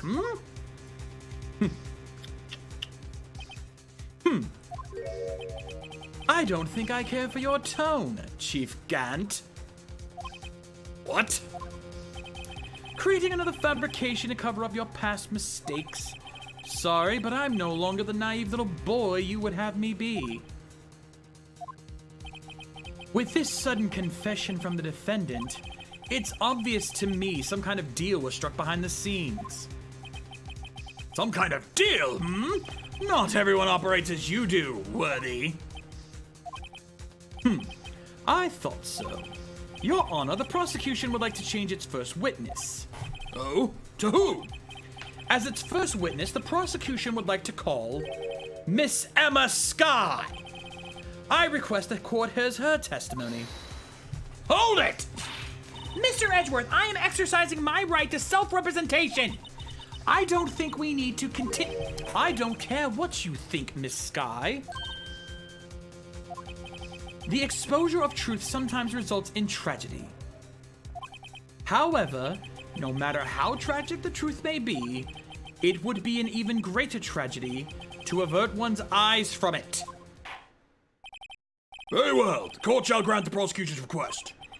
That's okay with you, right, Chief Gant? Worthy, you'll live to regret this. Mark my words. Miss Emma Skye, please take the stand. Looks like Edgeworth has decided to take the horse by the reins. Woo-hoo-hoo-hoo-hoo. Yeah, you know, this probably would have worked better before Von Karma was dealt with, because now Edgeworth realizes the truth is an important detail, and he's willing to play off of it. Chief Gant, you're fucked.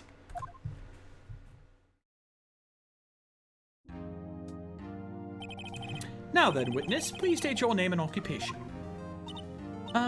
My name is Emma Skye. My occupation? I'm Lana's little sister, and I want to be a scientific investigator. 2 years ago, you encountered the serial killer Joe Dark of the Joe Dark killings. Is this correct? Yes. I'm trying my hardest to forget about that, though. I'm sorry, but I'm afraid I'm going to have to ask you to recall those events one more time. Mr. Edgeworth, please remember this trial concerns the murder of Detective Goodman. Is an incident that was resolved 2 years ago really all that relevant? Yes, it most certainly is. Well, okay then. You sure came in fast. Now, please testify about what happened to you 2 years ago. Trip to yesteryear has finally begun. Bound to lead to the truth behind this trial.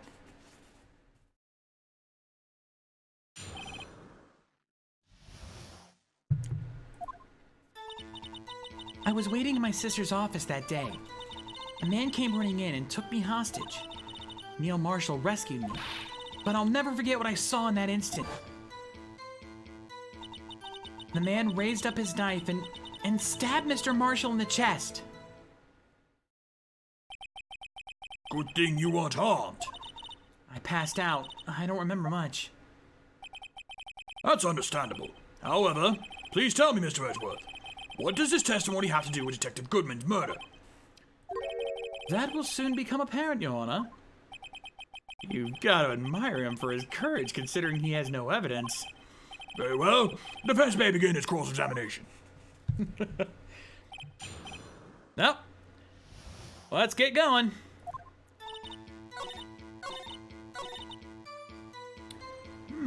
Never forget, huh? Let's push on that a little bit. Hold it! Can you tell us about that?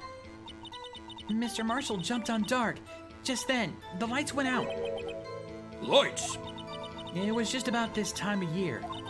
There was a terrible storm going on and lightning struck nearby. So the electricity went out. Wait a minute. If it was pitch dark in that room, you shouldn't have been able to see anything, right? Right, but just then lightning flashed again outside. That sudden flash left an unforgettable image of the scene in my mind. I see. I told the detective about what I saw then. Detective? Yes, Detective Goodman. He was in charge of the case. To Bruce Goodman, the victim. So you spoke with Detective Goodman about this 2 years ago? Yes, that's what's so scary about this trial. And you told Detective Goodman about what you saw? Yes, but at the time, the words just wouldn't come out. That's why I drew a picture. Picture? Yes, I think she mentioned that before. Well, Mr. Wright, have you heard enough? This picture the witness drew, I believe it has a very important meaning. But the list of evidence I was given 2 years ago didn't contain a picture. Witness, would you mind if we added this statement to your testimony? Yes, Your Honor.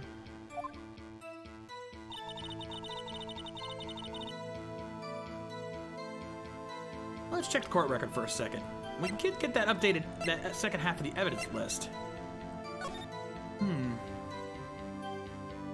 Seems simple enough. Let's see, is there anything... Hello! Pictures drawn on the back of the evidence list in magic marker.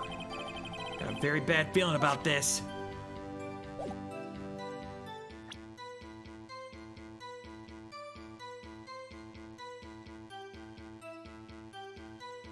Objection!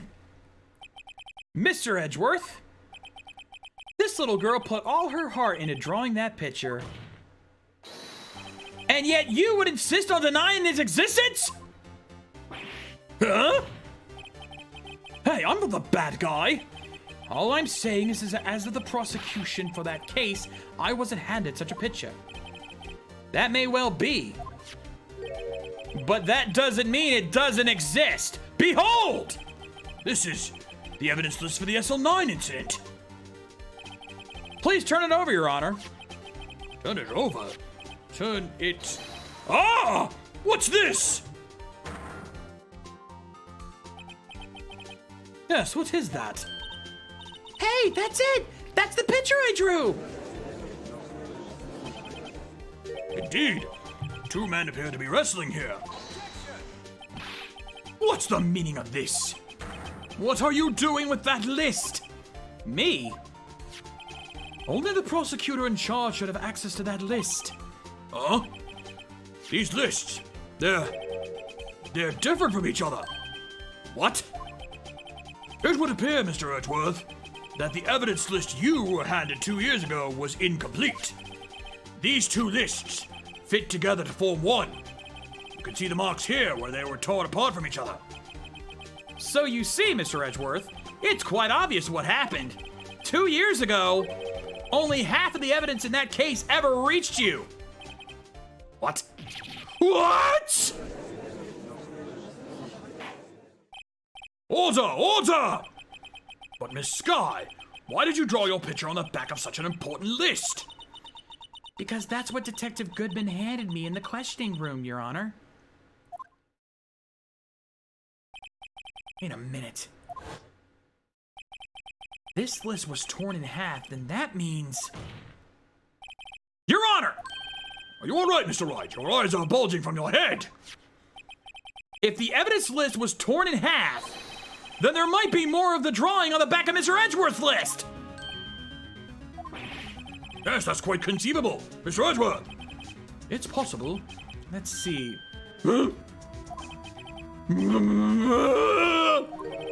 Is something wrong? Do you even have to ask? Sorry, Your Honor. There is indeed something drawn on the back of my list. It's that thing.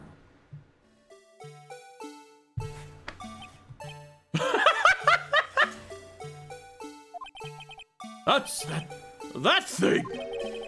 That thing that was dancing in the evidence room! Clearly, this act of vandalism is the work of a certain chief of detectives. Guess he was out of scrap paper?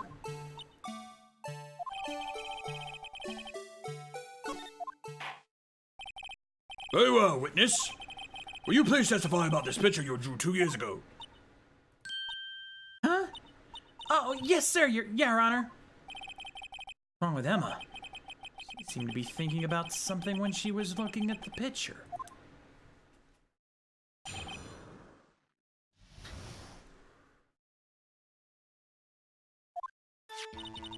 This is the picture I drew 2 years ago. The flash of lightning was so bright, all I could see were shadows. After that, I must have fainted. This picture shows exactly what I saw in that instant. I think a flash of lightning could burn such an image in your mind. Thanks to that, though, she was able to show us exactly what she saw. Well, I don't see any contradictions here. This clearly shows Joe Dark about to murder Prosecutor New Marshall. Defense may now begin its cross-examination. I'm sure some of you have already starting to realize the truth here.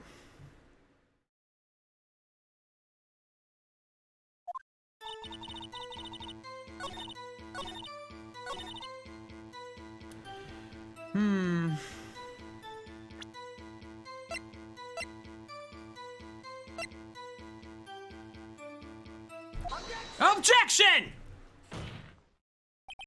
I hate to be the bearer of bad news, but this picture the witness drew contains a blatant contradiction. What? But I still remember it just like it was yesterday. Mr. Wright, perhaps it would be faster if you simply pointed out this contradiction for us. What part of this picture contradicts the autopsy report?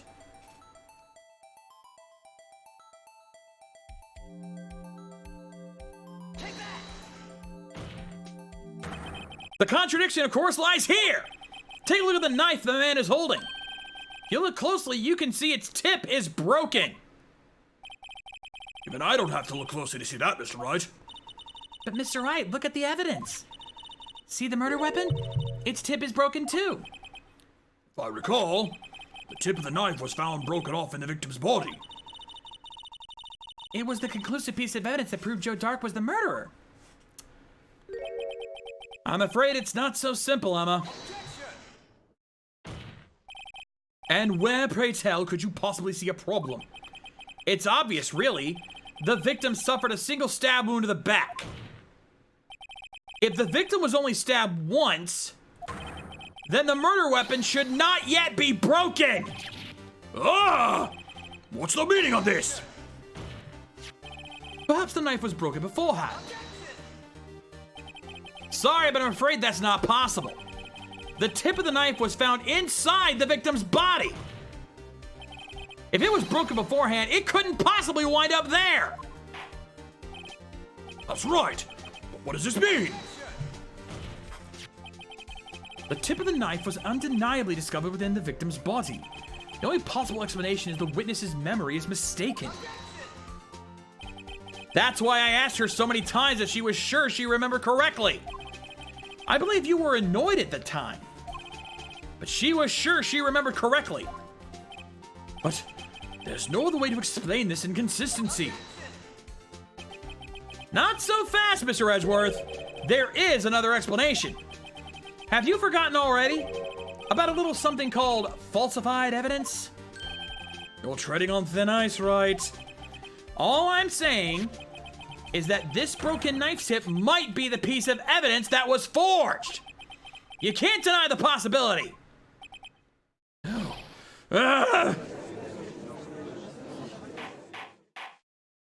Order! Order! Order! Are you saying the investigation really was corrupted? Your Honor, please allow me to once again go over the events that took place the day of the murder. Police department and the prosecutor's office were holding a ceremony that day. After receiving the Kika Prosecutor's Award of the ceremony, Neil Marshall questioned Joe Dark along with Damon Gant. During his questioning, Joe Dark fled the room. Prosecutor Marshall chased after him and was killed by Dark. It's my belief that somewhere in this story, there's a lie. I'm not lying. The man really was holding up a broken knife. If that's true, then there's no other way around it. This could not have been the actual murder weapon. There must have been another broken knife. What are the chances of there being two broken knives? A broken knife besides Joe Dark's. There have been one?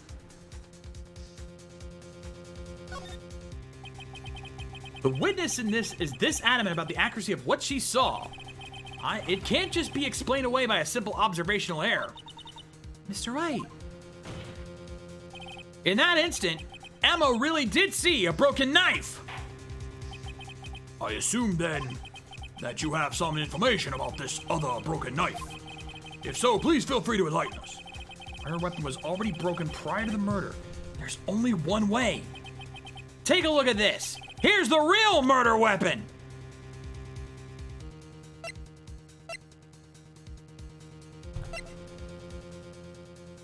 Take that! If anything's broken here, it's you. Huh? I'm sure this must all be very amusing to you, Mr. Wright. What? What?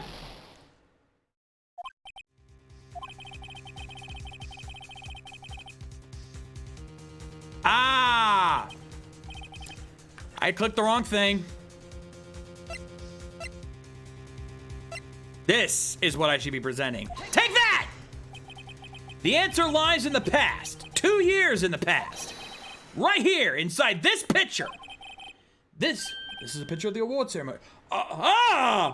What is it, Mr. Edgeworth? It's the broken murder weapon! Notice the award Prosecutor Marshall is holding?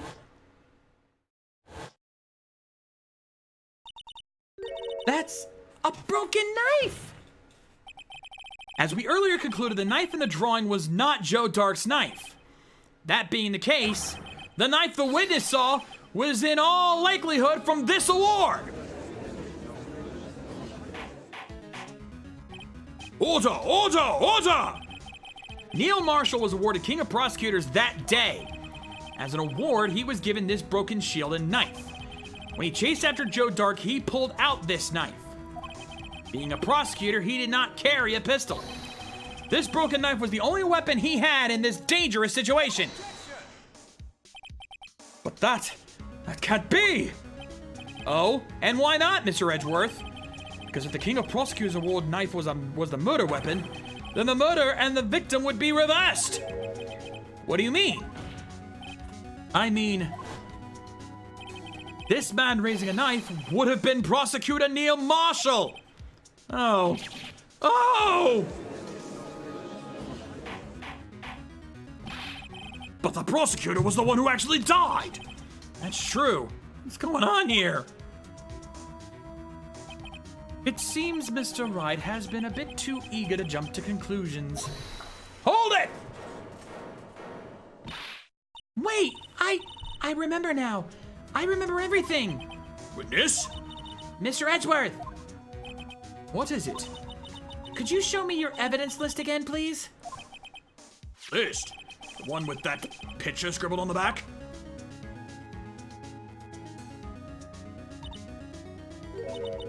I knew it. This picture. I'm the one who drew it. What? You drew that? That's right. The list wasn't torn in half at the time I drew this picture.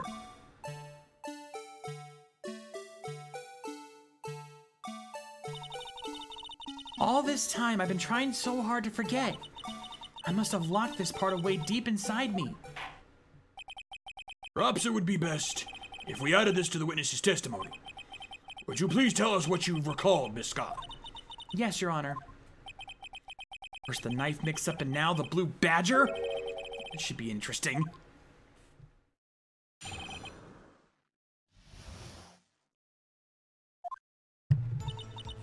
When I saw that man raise his knife, I panicked and rushed towards both of them. I think I knocked away the man with the knife. Just then, there was another flash of lightning, and that's when I saw the blue badger. He wasn't in the room, but I saw his shadow. This is certainly most unusual. Try impossible. The chief of detectives hadn't even designed him until this year. That would mean he didn't even exist 2 years ago. Yes, well, the defense now may begin his cross-examination. Stop! Please, don't pursue this any further! Lana! What's the meaning of this? Please remain seated in the defendant's chair. But you can't do this! I've already confessed to the crime! Why can't you just leave it at that? Chief Prosecutor Sky, we've already come this far. It's too late to turn back. Silence! The defense will now begin its cross-examination. Bailiff, please detain the defendant. Seems we're finally getting to the core of the matter. She's trying so hard to prevent what she knows is coming, but it's too late.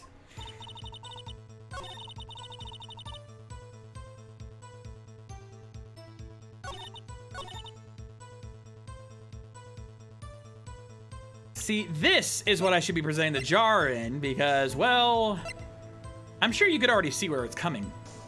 Objection! The mysterious blue badger was, in fact, this! But that's... what exactly is that? I believe it's some sort of jar. But Mr. Wright, that doesn't look anything like the blue badger. Indeed, it doesn't. As it stands now, it's just a plain jar. However, what if we were to change our viewpoint? Our viewpoint? Gotta show them correct angle to look at this from.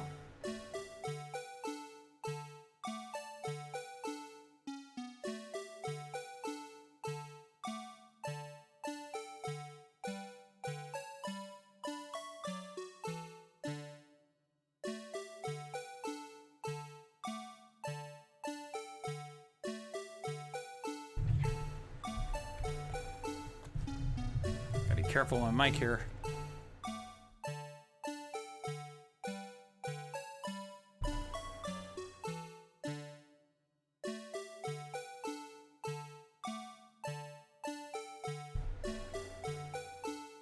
Let's see.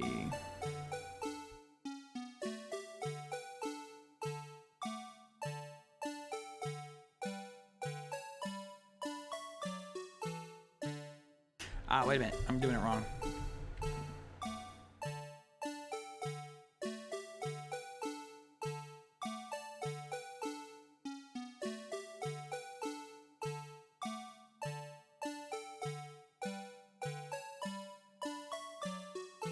Gotta be very careful how you set this up.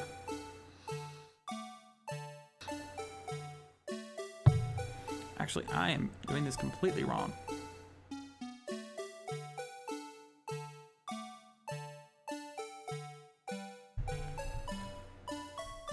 There we go. That looks about right. Take that! This isn't right.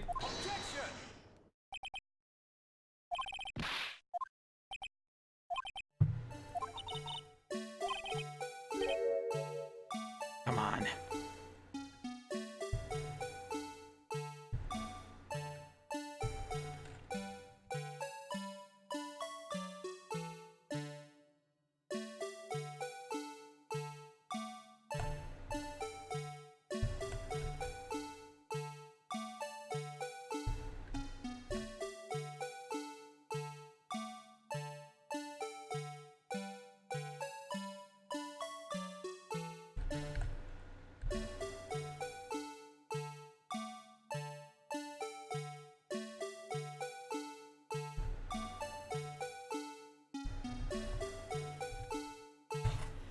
This is tricky. You gotta do it just right.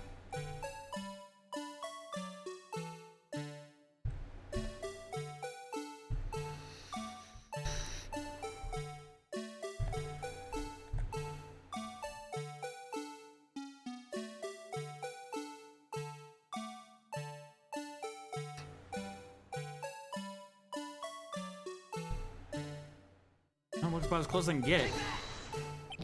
God damn it! How do I do this?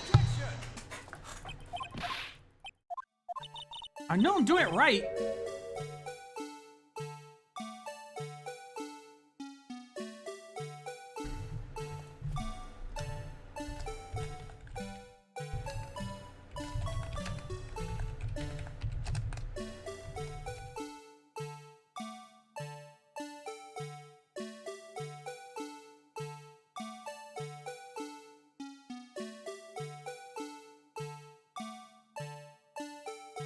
All right, let's see.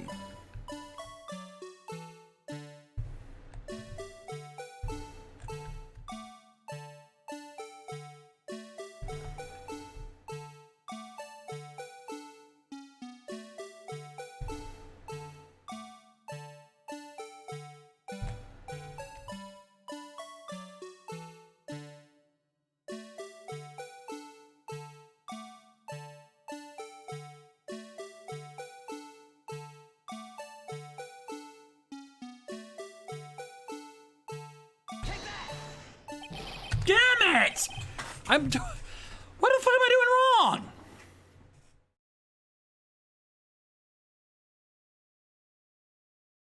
This is actually starting to piss me off because I'm doing it like I'm even looking online and trying to find exactly how it's supposed to look, and I can't get it to work.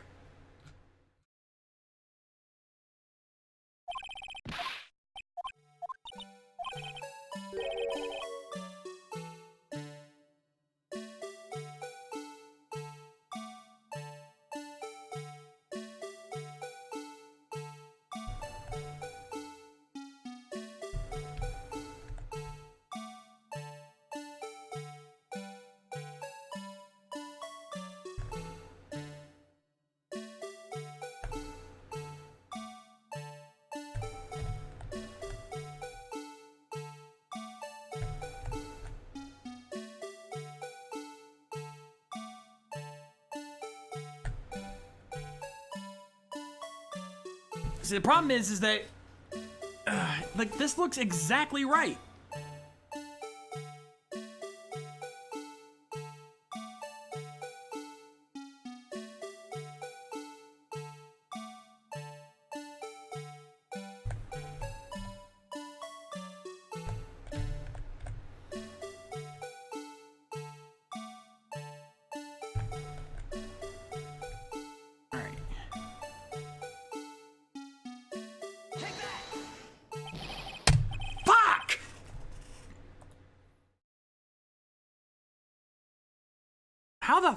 I do this? Like, it looks spot on as best I can get it, and it's not taking it.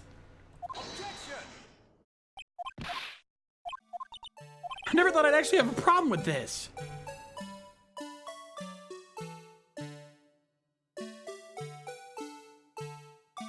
Like, you guys see it. You see what I'm doing here. Oh, I hit the wrong button.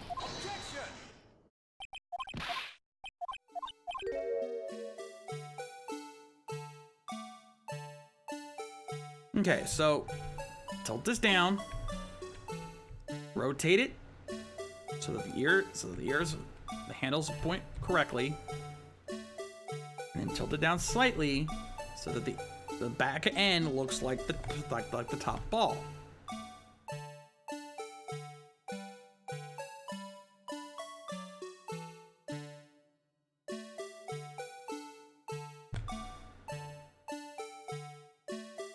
No, the small circle's supposed to be in the back. This is how it's supposed to be. I even looked up online. This is how it's supposed to look. It's just not taking it. Let me see if I can bring that down.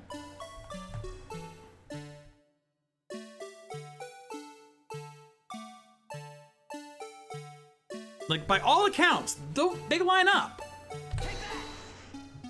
Finally! Well, is this a miracle or what?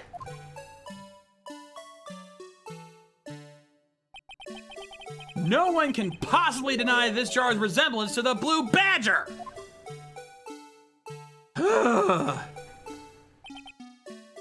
No, it can't be! Order! Order! The event has proven its claim.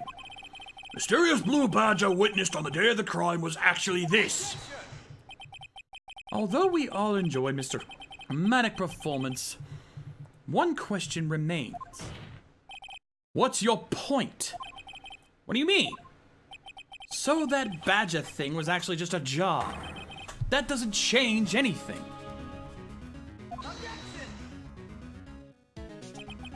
I'm afraid that's where you're wrong, Mr. Edgeworth. You see, this changes everything. Indeed? Well then, please tell us. What's different now that we know the witness saw this jar?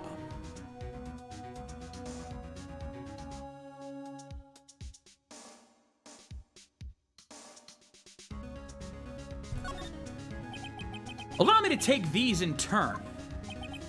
At the moment of the murder, the witness saw this jar. At a very specific angle, I might add, Mr. Wright. Yes, well, knowing this, where could she have seen this jar? Well, the location of the jar is shown in a picture taken on the day of the crime. It's on a shelf in the office of Damon Gant. But the body was found lying near Lana Sky's desk. The witness testified so herself. Yes, and it is these two facts that reveal what actually transpired. You see, the struggle between Dark and Marshall did not take place in Lana Sky's office. It happened on the other side of the room, in Chief Gant's office. Are you implying the murder moved the victim's body from Damon Gant's office to Lana Sky's office? Yes. Why would he do that? There's no reason. Exactly. If there wasn't a reason, he wouldn't have gone through the trouble. The only logical conclusion is that there was a reason. you know what that reason is, Mr. Wright? Finally figured it out. So this is why Lana tried to stop the trial. It's too late to quit now, though. Please recall the witness's testimony. She said she knocked away the man who was holding up the knife. In the next instant, the jar was hit and flew through the air. Now tell me, what could have sent the jar flying? That would have to have been the impact the man made when he was knocked into the wall. Ladies and gentlemen, if I may draw your attention to this picture once more. If the man was knocked into the direction of the shelf the jar was sitting on, what would he have hit?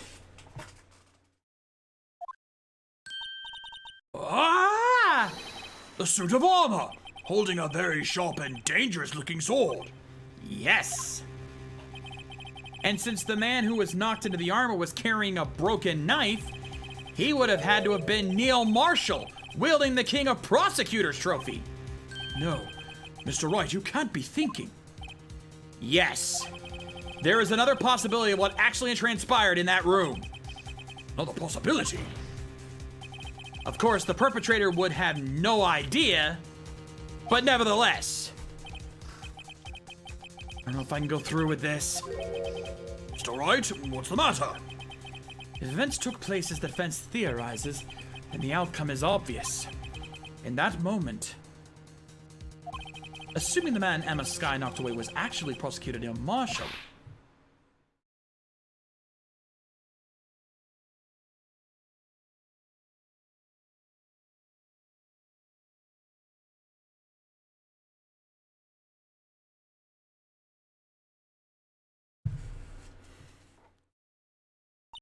you mean Mr. Marshall died because of me? No!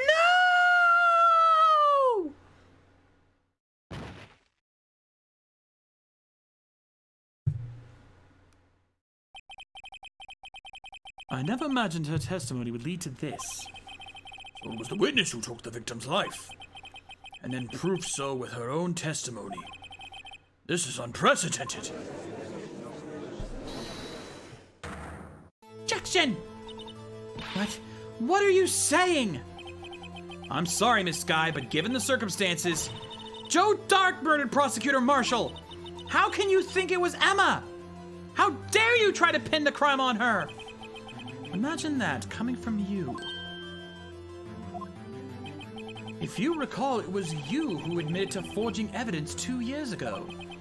The reason you moved Prosecutor Marshall's body was to keep anyone else from finding out about what Emma did, wasn't it? I assure you, Edgeworth, I have no idea what you're talking about. If you hope to have anyone believe your insane allegations, I'm afraid you're going to have proof. Tell me, do you have any conclusive evidence that proves my sister killed Neil Marshall? Evidence? I'm willing to bet you don't.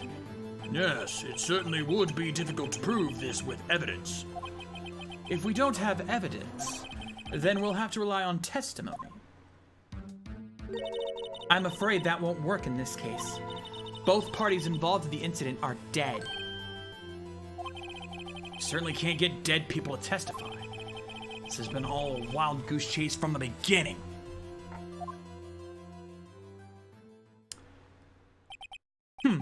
Touche, Miss Skye. Of course, that only leaves us with one possibility. You mean there's still another possibility? What do you mean, Mr. Edgeworth? I mean, the possibility that the victim has left us a message. For better or for worse, Mr. Marshall did not die instantly. He may have left behind the name of the person who took his life. In one manner or another. That's impossible! Mr. Wright, this is the only possibility left to you. A message from the deceased. Does such a message exist? Gotta think back to the court record. The real murderer's name that the victim may have left behind. This message from the deceased is already in our possession. Mr. Wright! Will you stop at nothing to prove my sister is a murderer? Do not be mistaken, Miss Skye. Our purpose is not to accuse Emma of any crime. There is only one thing we seek. The truth. No matter how painful it may be. Now then, Mr. Wright, please show us the piece of evidence that conveys a message from the deceased. I hate to do this. I really, really do. But it's right here. Take that! This is the message left behind the deceased. This is that blue badger from before, right? Oh, is he gonna just speak the killer's name? If that thing could, I'm sure it would. It's like everyone's forgotten this is just a jar. A message was left here on the surface of this jar. What do you mean? If you look closely, you can see a faint trail of blood on this jar. It looks like someone wiped the blood away. Yes, but notice, for some reason, the blood on some of the fragments was not wiped away. Yes, there is a line here, drawn in blood. So what you're saying is these dots were once lines. Prosecutor Marshall did not die instantly. He used the few precious moments left to him to leave behind a message. One that someone apparently wiped away. The blood must have seeped into the jar where the lines changed directions. Precisely so. All we need is to do is connect these points, and the victim's message will become apparent. No! Mr. Wright, what kind of message did the victim leave for us? Your Honor, I believe these bloodstains will reveal to us the answer. Gotta connect these dots to make letters. There's only one thing that the victim would have written, given the circumstances. His murderer's name.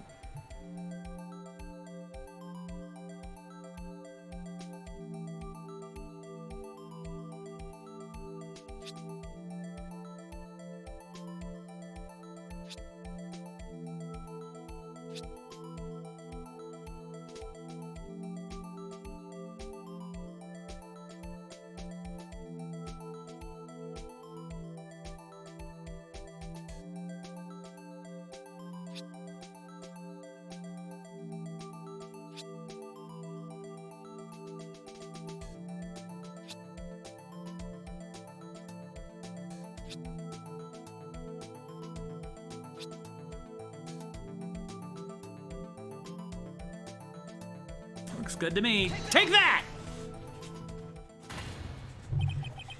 It's a defense attorney's duty to prove their client's innocence. That's why all I've been thinking about is saving Lana. After all my efforts, I never thought it would turn out like this.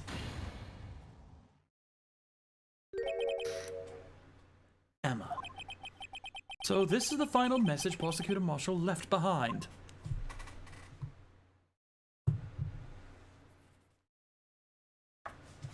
I apologize if you keep seeing me get up.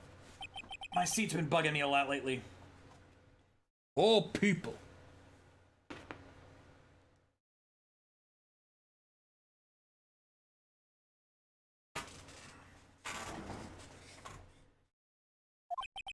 He may not have meant it, but in the end, the one who took the victim's life Was Emma Skye.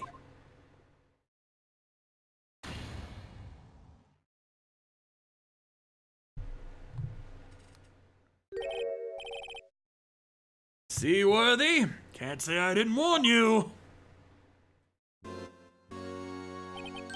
Chief Gant.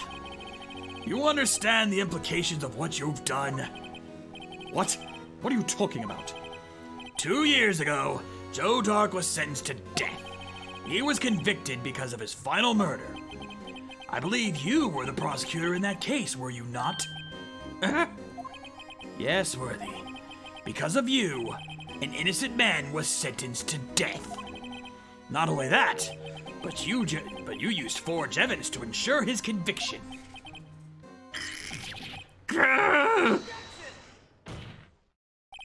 But Joe Dark really was a serial murderer. That's undeniable. I'm afraid that's not important. Didn't you know we aren't defenders of justice? What? We're merely keepers of the law. Sentencing a man to death is no light matter. Even if there wasn't any cover-up or evidence forgery, ultimately the responsibility falls on the prosecutor in charge. Despite what anyone may say, this fact cannot be denied. What's going on at the prosecutor's office? They might have sent an innocent man to his death. How could he just stand there like it wasn't his fault? Order! Order! Order! Order! Gavel's founding fell on deaf ears. Unable to settle the crowd, the judge declared a recess. Where this trial is headed, no one knows.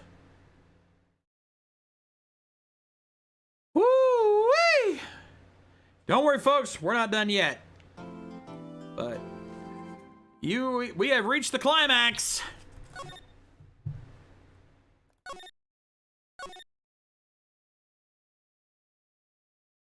Yeah.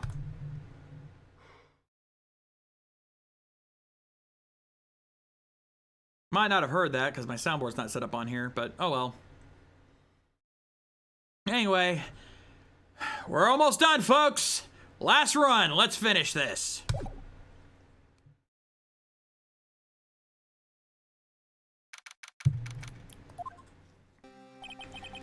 Sorry, Edgeworth.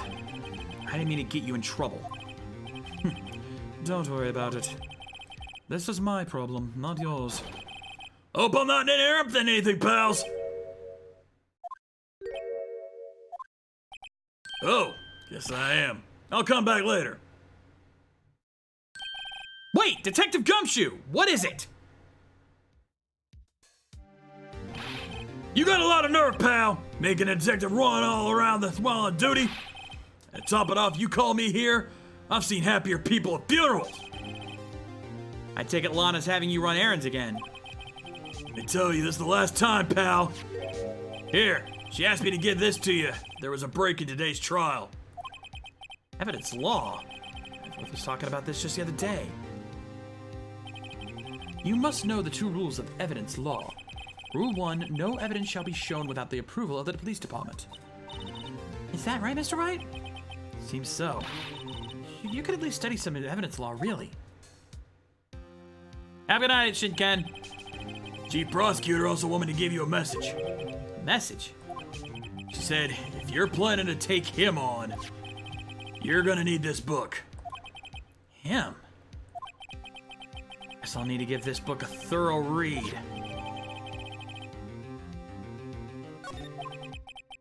Doesn't look like that book will do you any good now, though. All that's left now is the Chief Prosecutor's sentence. That's where you're wrong, Detective.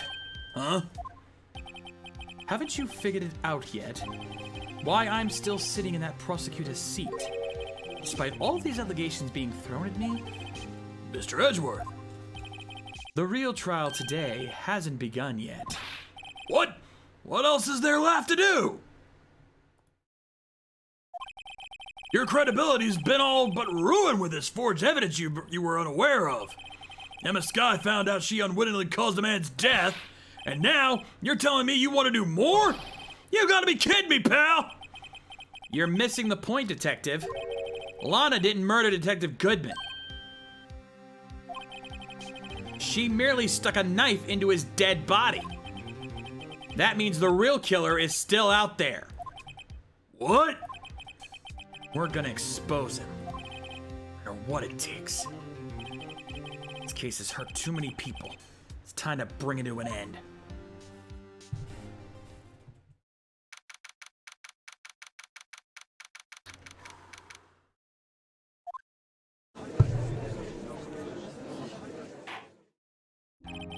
Court will now reconvene for the trial of Miss Lana Skye. Mr. Edgeworth, Yes, Your Honor. the Inquiry Committee is planning to impose harsh penalties for your actions. Thank you for the news, Your Honor. Yes, well, normally this is where the prosecution calls forth a witness, but, this isn't easy to say. You see, there is some concern that you, Mr. Edgeworth, may have Struck a bargain? You think I may have manipulated the witnesses? I didn't say that. It's just, you see, everyone's been talking and... Very well, Your Honor. I have a solution. A solution? That being the case, the prosecution will allow the defense to call forth all further witnesses. What? But there's no precedent for what you're proposing. Undeniably, this is an unusual arrangement, but a very effective one. It would prove that I haven't struck any deals with the witnesses. Well, Mr. Wright, what do you say? Unbelievable. Edgeworth has found a way to continue the trial. Very well. The defense accepts the prosecution's proposal. Then it's settled. The defense may now call forth the next witness. Mr. Wright. You do realize this is your last chance. If you call the wrong witness, this trial's as good as over. The defense calls... It's finally come to bring out the real murderer. Already set up for me. Damon Gant! The defense calls Damon Gant to the stand. Damon Gant? What does he have to do with anything? As the defendant's partner 2 years ago, Mr. Gant has first-hand knowledge of the crime. I feel we should hear what he has to say about it. As luck would have it, he should still be in the courthouse. He would also be the least likely to have been manipulated by me in any way. Wouldn't you agree, Your Honor? True. All right, bailiff, please escort Mr. Gant to the stand.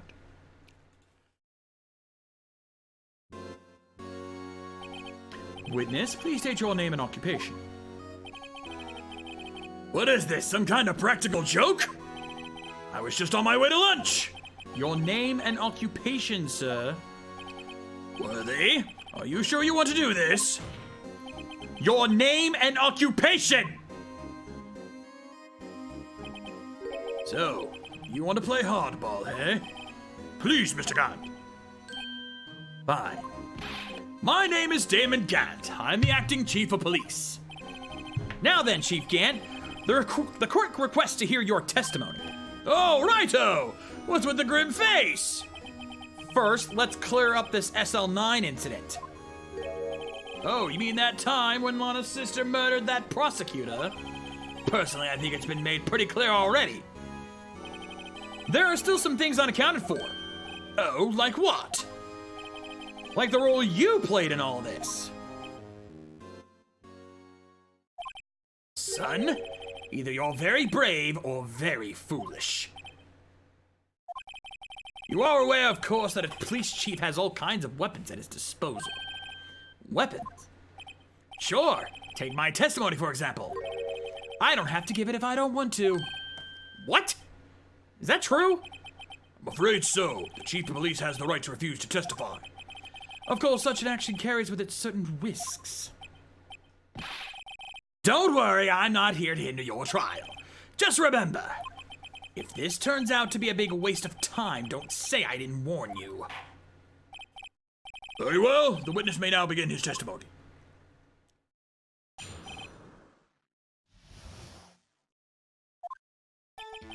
As I recall, Neil and I were questioning him that day. To make a long story short, we slipped up. That power outage didn't help either. When I went to my office, I found Lana there. Apparently, she had already arranged the crime scene.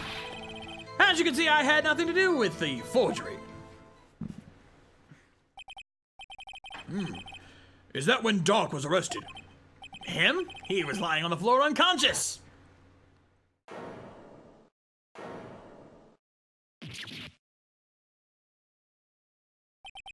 When Emma sent Neil flying, it seems Doc bumped his head. I see. Everything seems pretty clear-cut. The police chief has the right to refuse to testify. Then I'd better hit him hard and fast.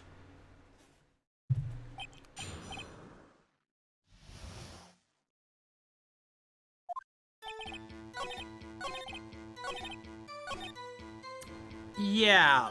You see, you claim you had nothing to do with the forgery, but we already know that to be bullshit! And how? This little ditty. Objection! You claim you had nothing to do with the forgery. But I'm afraid that is a claim you cannot back up. Explain yourself. Several pieces of evidence were found in your office. Take this jar, for example. That's the blue badger you showed us earlier. A piece of this jar was discovered in your safe. Not only that, but the evidence list I presented earlier was actually found inside your desk. It was found where? You see, Chief Gant, these articles of evidence uncovered in your office are both concrete proof that you also played a part in the illegal investigation. Chief Gant, what is the meaning of this? Oh, here's a defense attorney who may even rival Worthy. So you admitted to it then? That you were involved in the forgery? Who, me? Or do you mean you? Me? Why would I have anything to do with that? Well, you were the one who snuck into my office when you found this evidence. Prosecutors aren't the only ones capable of forging evidence, you know. Defense attorneys can do so too. Isn't that right, Righto? However, Detective Gumshoe was present during the investigation. Worthy, my boy? Not even detectives are exempt from the law. Rest assured, Dick will receive his due punishment. What? Detective Gumshoe's salary drops any further on the pain to work. Yes, well, in light of the detective's presence, please give us your testimony regarding these pieces of evidence found in your office, and their relation to the forgery that took place at the crime scene. My. Kids these days no longer know how to put two and two together.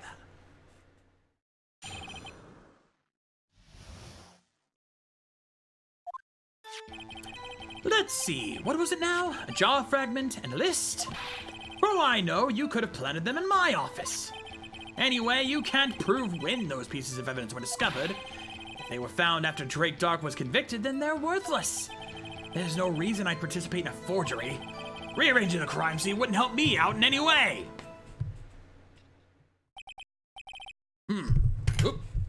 Mr. Wright?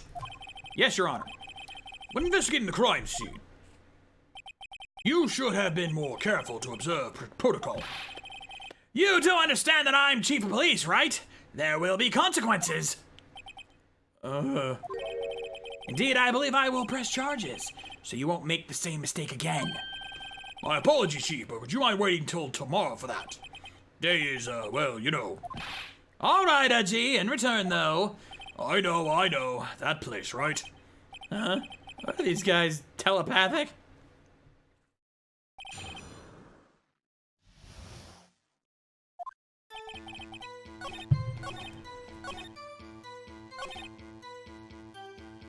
Yeah.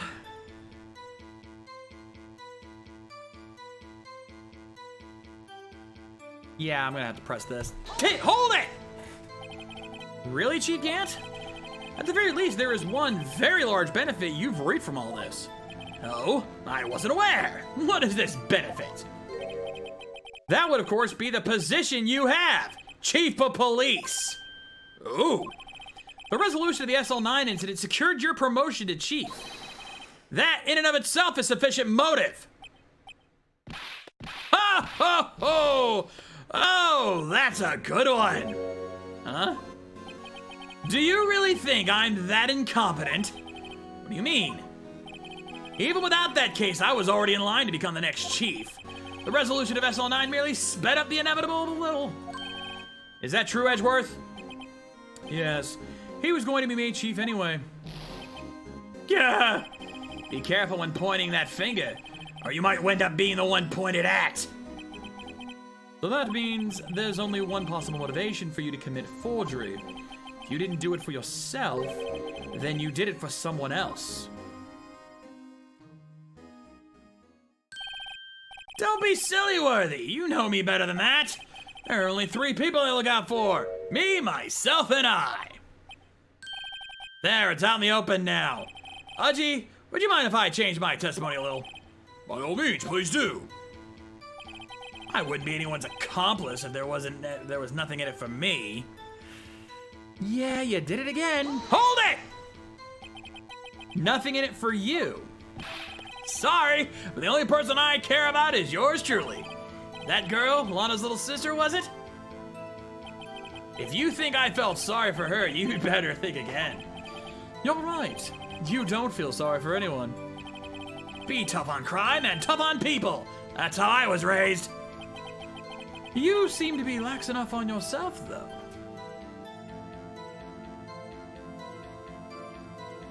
Good try, though, Jana. I couldn't go to bed. I was so hooked on the game. Good night, Jana Bear. I literally had to force myself to go to sleep. This game is too intense. Ho, ho, ho! Oh, that's a good one, Worthy. There's been something in his selfishness, would he have helped someone out? True, you might not help out anyone for their sake, but if it would benefit you, you might decide to assist someone. Mr. Wright, it appears you're positively determined to betray the chief. As a nice man who likes to lend people a hand. That's not what I mean. Very well then. Who is this person you believe Chief Ganton may have helped forge evidence? Who else but his partner in crime? Take that! Chief Prosecutor Lana Skye, the defendant. I believe it's quite obvious in light of the circumstances. Emma Skye fell victim to an unfortunate series of events. Who would want to help her more than her own sister, Lana? And as for Chief Gant, he would also have a reason to help Lana if she asked him to. That reason, of course, is self-profit. Self-profit? What do you mean? After the SL9 incident was resolved, Lana Skye was appointed chief prosecutor at the prosecutor's office. The person who arranged this job change was you, Chief Gant. But how would he profit from all this? He would be able to use the chief prosecutor as his puppet. Essentially, he would acquire unchecked authority over all investigations. You mean to tell me that despite the chief's formidable appearance, he plays with puppets? Damn it, Judge. Oh, wait. You must mean puppet as in someone forced to do his bidding. Never mind. Admit it, Chief! You assisted Lana Skye in forging evidence. Your motive, to appoint her as chief prosecutor so you could control her. Righto, my boy. You have quite an imagination. Let me ask you something. What? Do you have any proof of this? That I controlled Lana? For example, is Lana testifying that I've done such a thing? Lana, she's keeping quiet to protect Emma. There's no way she'd testify against Gant. I'm afraid without any proof, this all amounts to nothing more than mere conjecture. Useless. That is also what happened in this incident. This incident? Which one would that be? Of course, I'm talking about the murder of Detective Bruce Goodman. The chief prosecutor has been acting strange throughout this entire trial. Almost as if someone has been controlling her.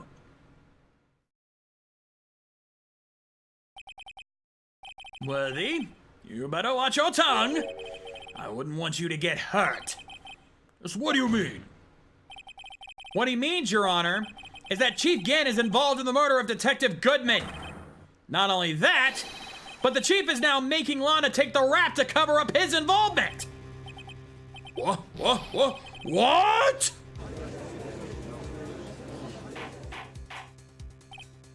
Order! I said order! Mr. Wright, you can't be serious! Huh?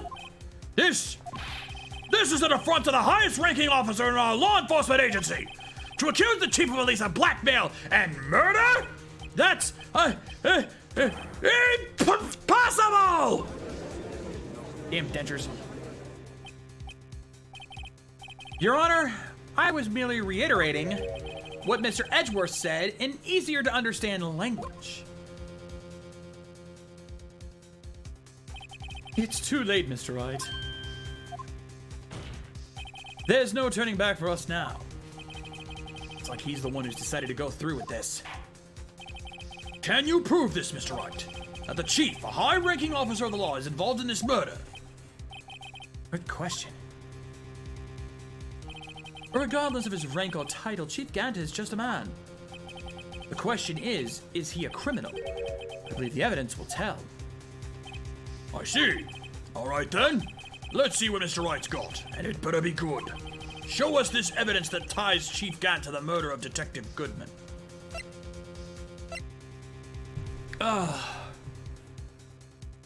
Shit.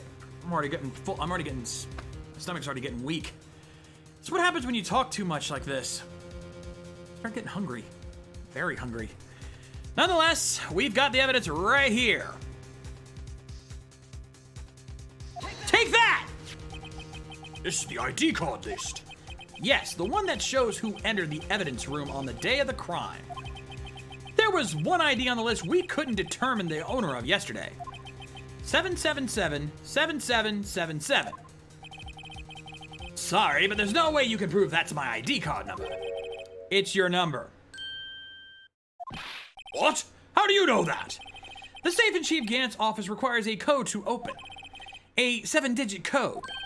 7 digits? You don't mean... I'm afraid so, Your Honor. The code was 777-7777. The same as the remaining ID card number on that list. Chief Gant! You entered the evidence room on the day of the crime! Order! Order! Chief Gant, what do you have to say?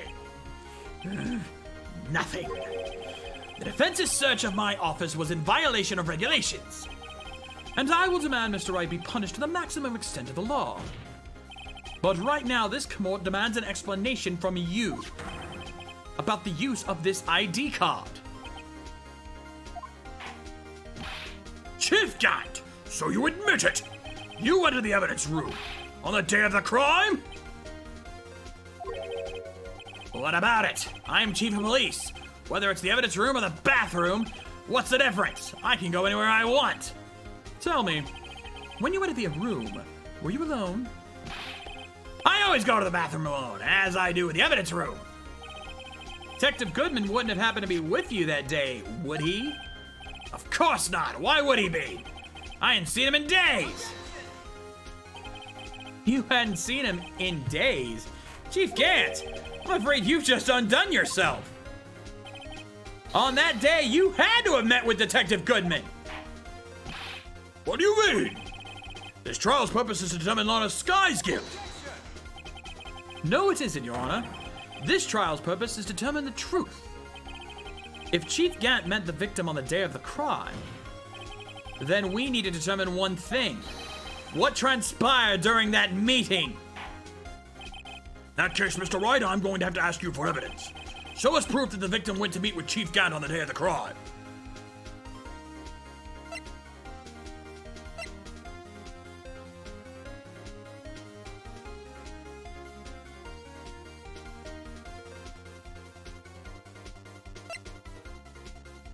Take that! Detective Goodman lost his ID card on the day of the crime. Or to be more accurate, Jake Marshall stole it. So Detective Goodman filled out an lost item report. He would have had to have given that report to the chief of police. Yet you're in possession of the report, which means you can't be sure if he filed it. Oh, he filed it. How do I know, you ask? Because he needed to enter the evidence room that day. He needed to. Yes, to transfer the evidence out. Oh! Detective Goodman took the form to you, Chief Gant. Then, you accompanied the detective to the evidence room. I accompanied him? There's no other way the murderer and Detective Goodman could have entered the room. Hold on. Let me guess what you're going to say next. I, the chief of police, murdered poor Goodman. Exactly. But wait! The chief didn't necessarily need to accompany him to the evidence room. He could have just lent him his ID card. Yes. Now that you mention it, I believe I might have done something of the sort. Sorry, but that's not possible. According to the record, your card was only used once. Yet you showed us your ID card earlier. If you had really lent it to Detective Goodman, it would have been found on his body! No!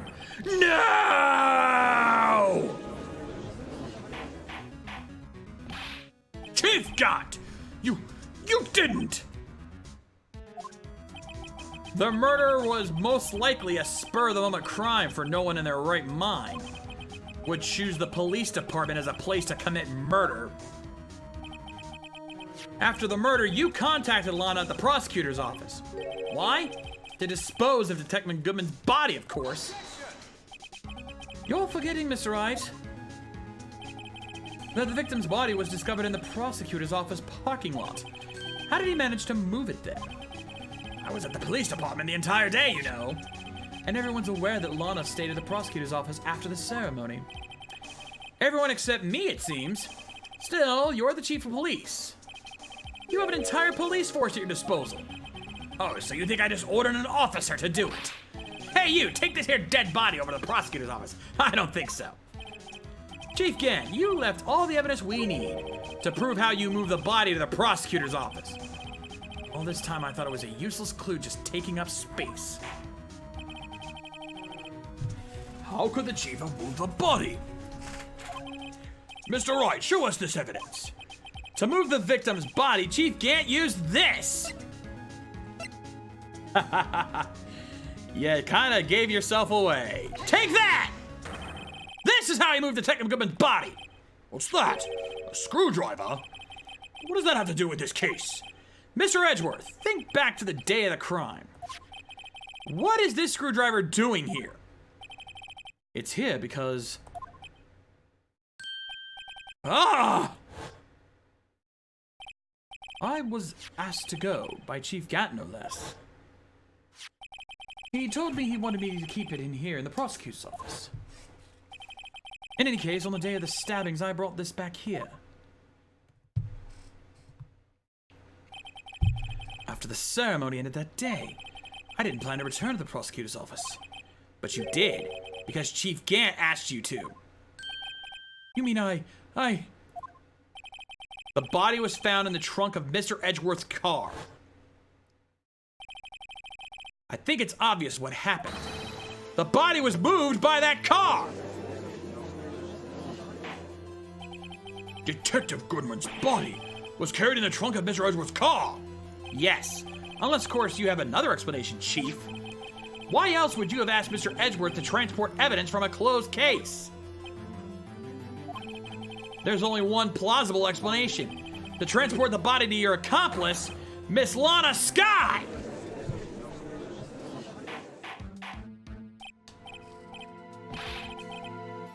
Okay. I'm gonna pause for just a minute. I need to get something in my system. My stomach is killing me. If I don't get something in my body right now, I'm not gonna be able to finish talking. And I don't want this to be silent, so I'm gonna pull a BRB on you guys real quick. So I will be right back. Just let me check something. Yeah. I'm gonna be right back in just a minute.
Okay, I'm back for now.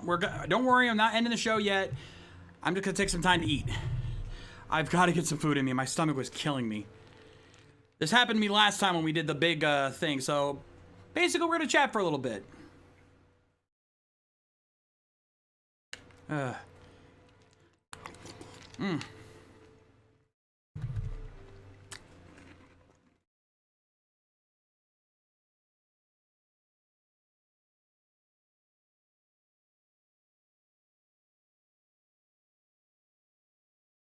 I appreciate you guys putting up with me on this one because I hate to do that.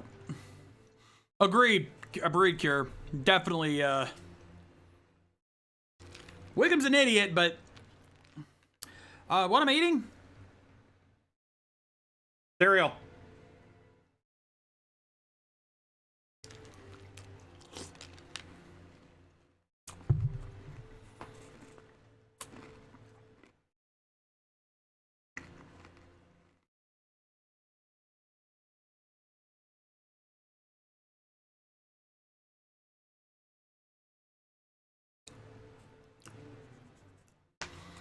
I get the multi-meal bags, Kira. Honestly, they're just as good as the box stuff. You get more for your money, and they have flavors that sometimes even the name brands don't do.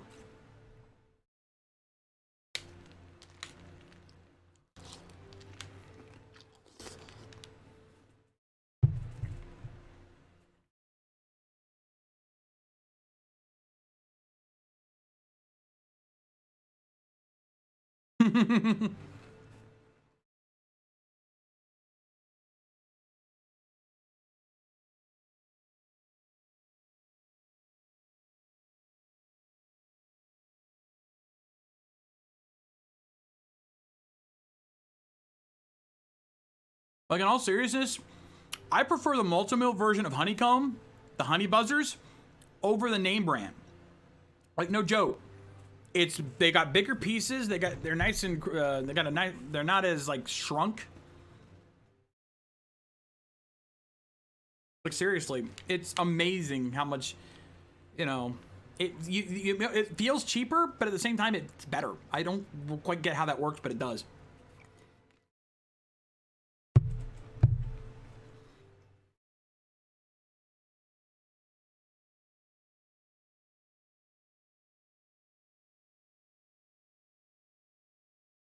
My two favorites are cookies and cream, aka the Oreo O's, and Apple Jacks. I love me some Apple Jacks.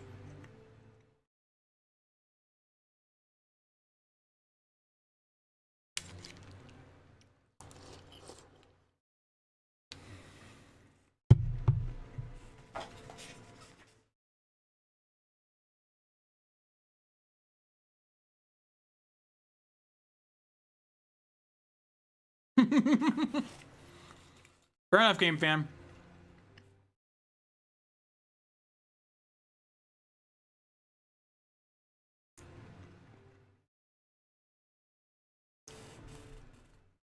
These days I lay off the soda, in all honesty.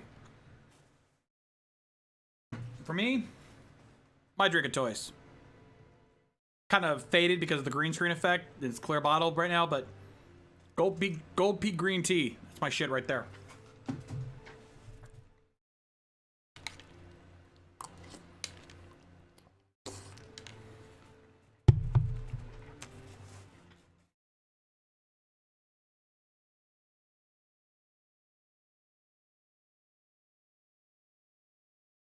I'm a milk freak.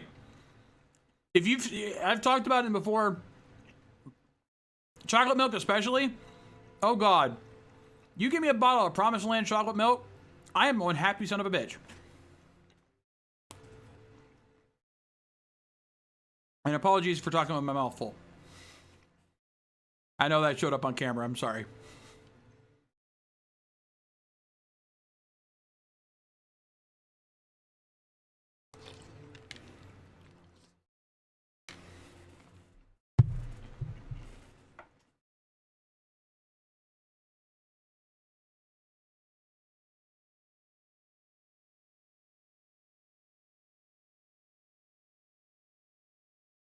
That is correct, here.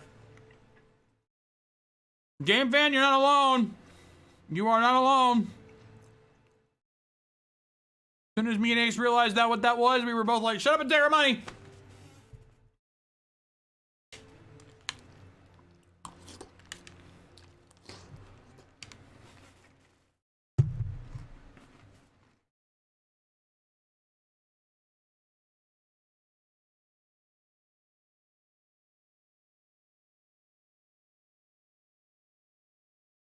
Honestly, I have most of it done, but I'm starting to think I might actually not even need to do that. I'm going to contact the guys at MetroCon, see if I can just use one of their ads, because they can do it better.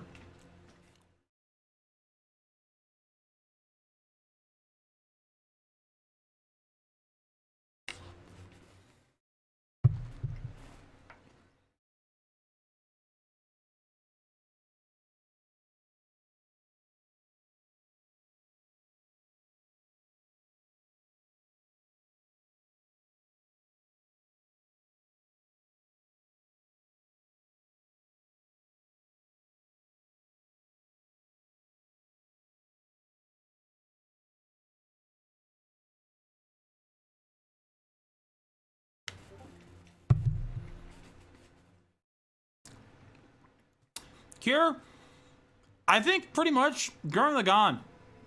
I never miss a chance to sing its praises when I can.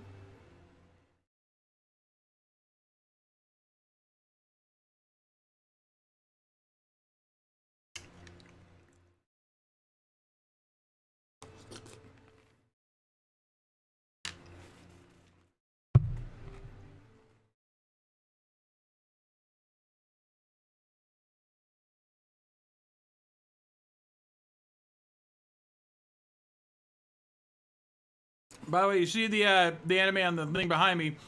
Don't get used to two of those openings. They're going to be going away very soon.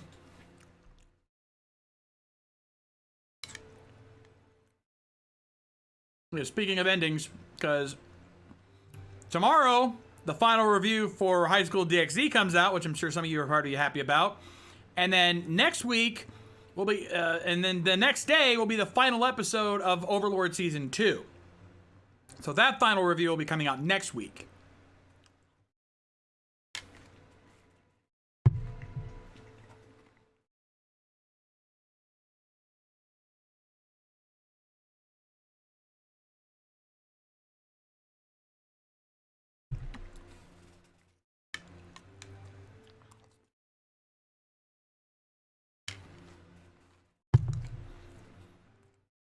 That is correct, Kier. Bunny Girl's not that far behind.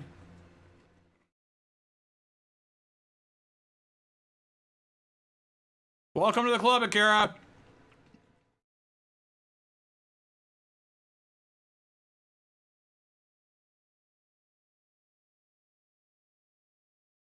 We're like 3/4 into season 3 right now. And good God. Every episode just gets more hyped than the last. And now season 4's been officially announced, so now I'm even more hyped.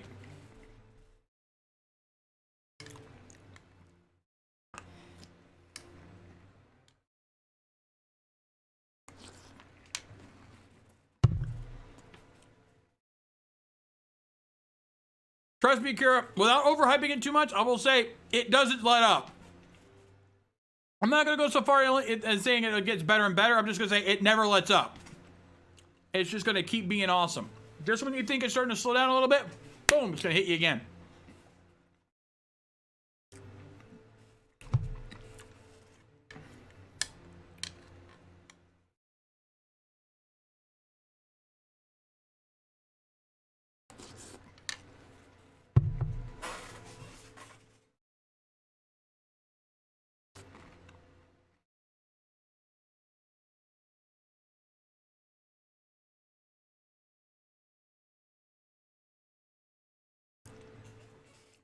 Here, that's actually part of the reason I do Anime Takeover, to shine a spotlight on a lot of anime that don't get a lot of love. Like, honestly, Miss Kobayashi's, the shows that I've reviewed so far, Miss Kobayashi's Dragon Maid, Recovery of MMO Junkie, Ancient Magus Bride, well, that one's a little more popular, but MMO Junkie did not get enough attention, and then the only attention it did get was when they found out that the director of the anime ended up being a frickin' Nazi asshole. Yes, that actually happened. he put out some very Nazi-esque tweets on Twitter, but just the director of the anime, not the creator of the show, not the creator of the manga. I want to make that clear. Just the director of the anime itself. Everyone else in the staff, really cool people, and the show is amazing. The anime is awesome. Miss Kobayashi's Dragon Maid, getting a second season. Go watch that, it's hilarious. How Not to Summon a Demon Lord. You know, if you like High School DxD, Demon Lord's not that far off. Even though it's an isekai, and I know, Kira, you're getting sick of isekai, but honestly, it was one of the better isekai out there. Like, legitimately, it's one of the good isekai. But, like, a lot of the shows that I review, I try to avoid the over-popular stuff. Like, Overlord is probably the most popular thing I've done, honestly. And I'm probably not going to be touching My Hero for a while, for a long time, because, honestly, why do I need to review My Hero Academia? You all know it. You all love it. There's very little reason for me to put a spotlight on it. I want to review stuff that is not as popular. Stuff that needs to be, you know, that needs to show why it's as good as it is. Hence why I'm reviewing Bunny Girl Senpai. I guarantee you, none of you would have even considered looking at Bunny Girl Senpai until I said something about it. Some of you still haven't, so correct that, please. But, like, Kier, let's be honest. If a show has more than 4 or 5 seasons, if a show has more than 3 seasons, odds are good it's popular somewhere. Something made it popular enough to get that long, because no company spends that kind of money on a series unless it's going to get a return.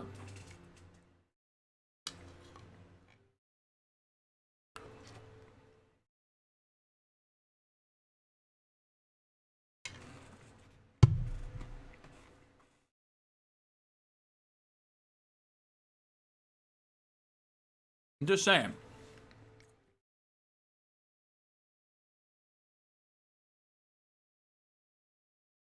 Hey, if that's what it takes, it's what it takes.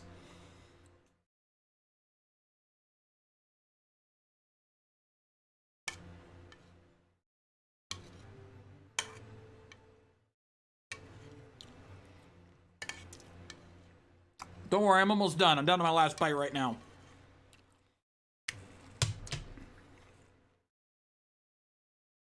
And we're gonna jump right back into it. Now I'm feeling better. Yeah, Nanoha is kind of hard to find, which sucks, because... But I'd also have to bring up some pretty interesting stuff about Nanoha if I ever got to it, because I actually saw a video, I think it was from Digibro, who did a retrospective on the Nanoha franchise, and oh boy! You learn a lot. You learn a lot from that video. If you want to really learn what Nanoha is about, go look up Digibro on YouTube, and go find that video, his retrospective on the Nanoha franchise. You're gonna learn some shit.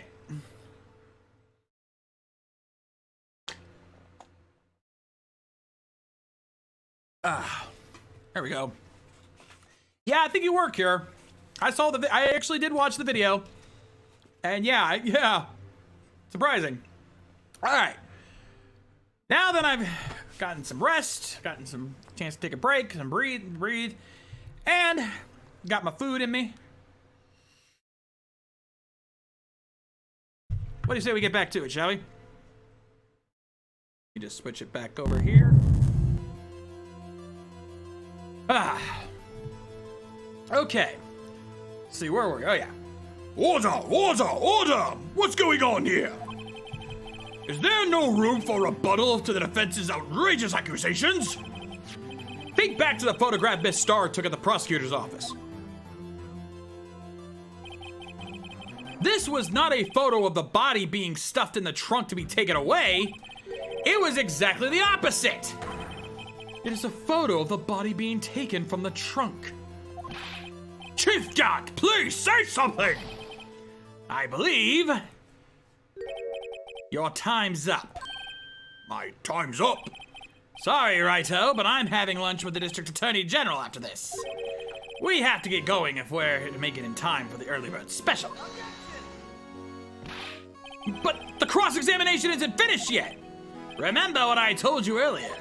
A police chief has all kinds of weapons at his disposal. Weapons? Like the right to refuse to testify. I'm invoking that right now. What? That is not the right to be casually invoked. There are certain risks to be considered. So you're going to just run away after all this? Run away? Don't make me laugh, Worthy. I stabbed old Goodman? That's what you're saying, right? But if you had any conclusive evidence, you would have presented it by now. Well, You think I had Lana dispose of the body? If so, then show your proof and get it over with. I'll say it again, Mr. Wright. Damon Gant is the current chief of police. This court will not tolerate any accusations against him without concrete proof. Well, Mr. Wright, Your Honor? you have any concrete proof? Proof that Chief Gant murdered Detective Goodman and made Miss Sky dispose of his body. Have any concrete proof? Sadly, I don't. It's no use showing evidence I'm not even sure of myself. No, Your Honor. At present, I have no conclusive evidence. See ya, G? In that case, this court is forced to penalize you for your allegations against the chief. What? Here's a tip. Never gamble what you can't afford to lose, Righto. Seems that Lady Luck was on my side again today. Okay, Udgy, I'll leave the rest to you.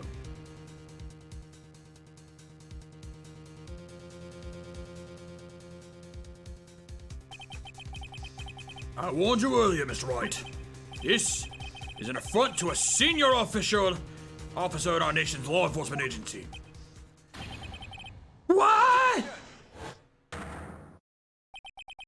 Lady Luck, Maybe we should have a word with her. Mr. Edgeworth, what do you mean? There's one lady who knows the real truth behind this trial.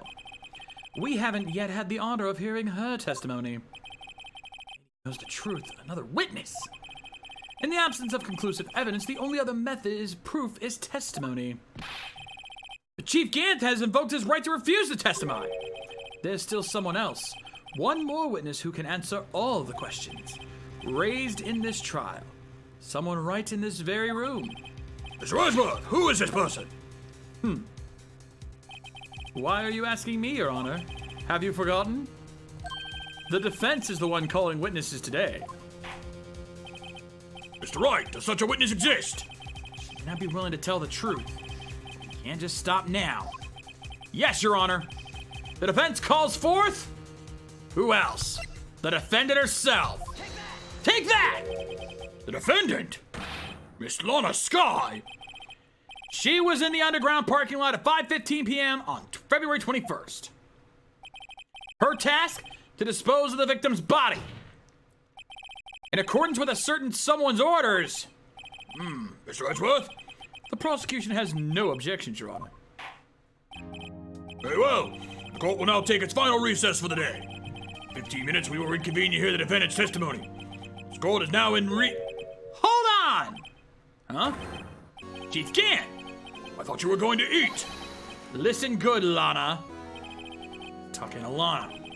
I don't think you need me to tell you this. If you accept Mr. Wright's claims, there will be terrible consequences. That's right. Your sister will be found guilty for Neil Marshall's murder. This isn't good. Of course, you'd never support such outrageous claims anyway, right? Just something to think about. All right, then. I've got a lunch date to meet.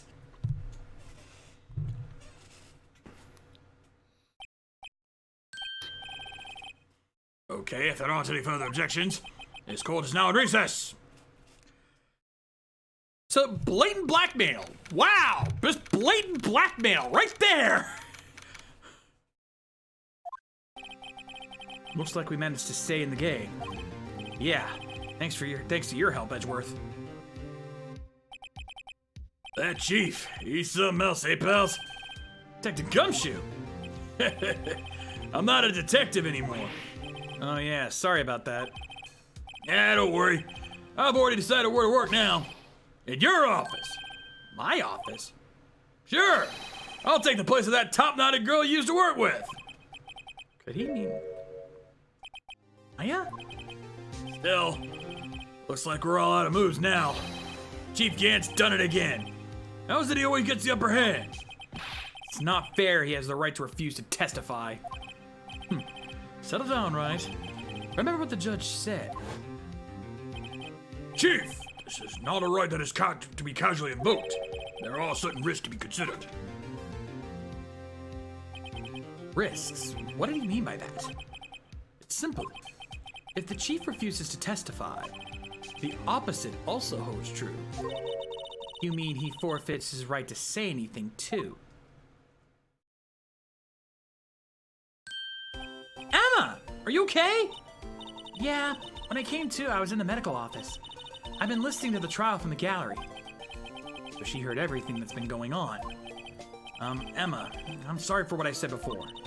No, don't be. It was the truth. You know, it's funny. I almost feel somehow relieved. Relieved? Yeah. Now I finally know what really happened.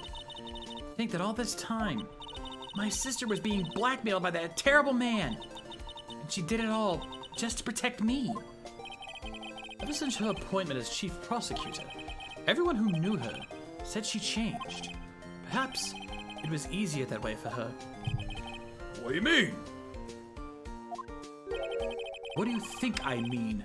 To follow Chief Gant's orders, she must have shut herself up deep inside to force herself to do anything and everything the chief told her to do. Must be why she became so cold. It was all my fault. It's all because I murdered Mr. Marshall. Hey, don't go blaming yourself now. You want to blame anyone, blame society, pal. Chief Gant may be able to fool everyone else with his forgery, but he can't fool my memory. I remember now. I knocked Mr. Marshall into that armor. I see. Well, we better get back. It's time for the final act. Emma, why don't you wait here? No, I'm going with you. I want to be there when Lana tells the truth. Let's go, Wright. It's time to end this. Ooh.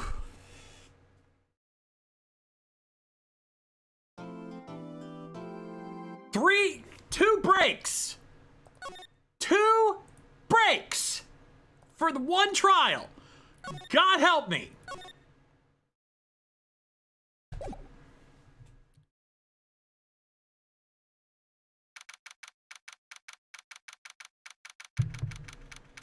All you sticking with me to the end? Thank you. Your courage is valiant. Ugh. Now then, will the defendant, Miss Lana Skye, please take the stand?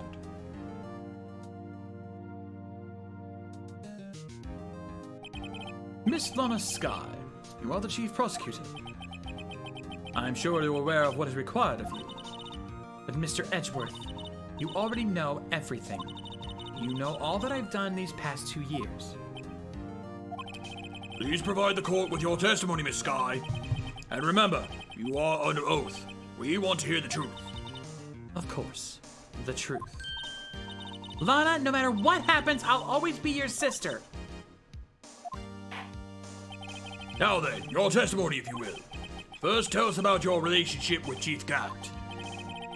Everything hinges on your testimony. We're the only chance we have to get Gant.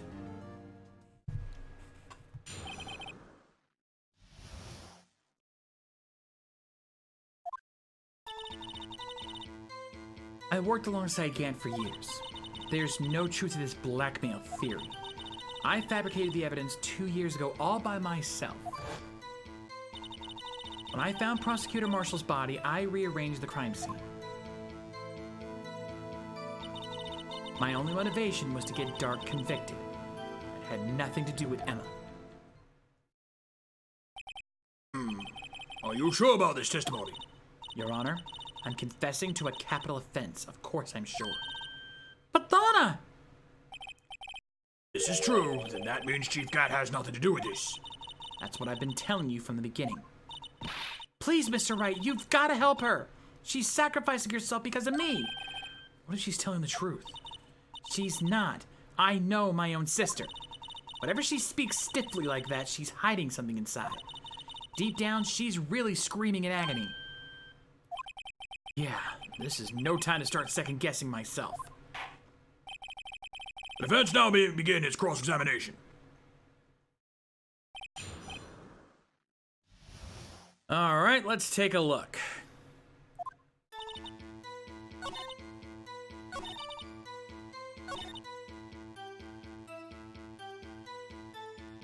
Press this a little. Hold it!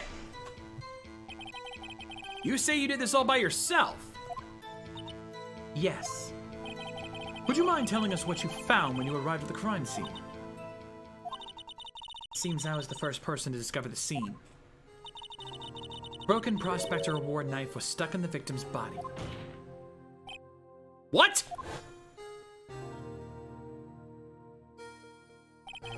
But Prosecutor Marshall died from an unfortunate accident. That's only a situation you dreamed was possible. The reality is, it wasn't my sister who took the prosecutor's life. Fantasize all you want, Mr. Wright, but I'll never change this statement. You mean Prosecutor Marshall wound up being killed by Doc? Something like that. If that is so, what happened to the other murder weapon? Doc was carrying a switchblade knife. Oh, that was lying on the floor a little distance away. It was probably knocked away in the struggle. It's not how it went down. She's trying to cover up her lies with more lies. I'll just protect me. You found the scene like this. What did you do? After all, this is what everything boils down to. Yes.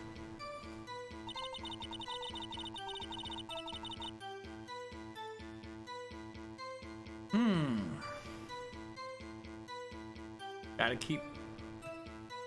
Sorry, I'm still not buying it. Hold it! You planted the tip of Dark's knife in the victim's wound? And then you move the body?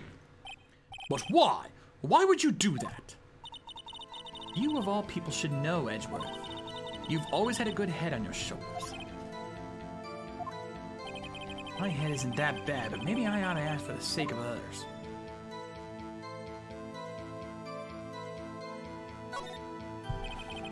When you showed up on the scene, where exactly was the victim's body?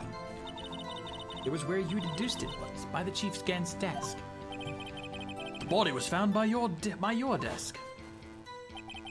Why did you move it there? The reason for that is simple. Let's have the witness explain this in more detail. The reason Miss Sky moved the body.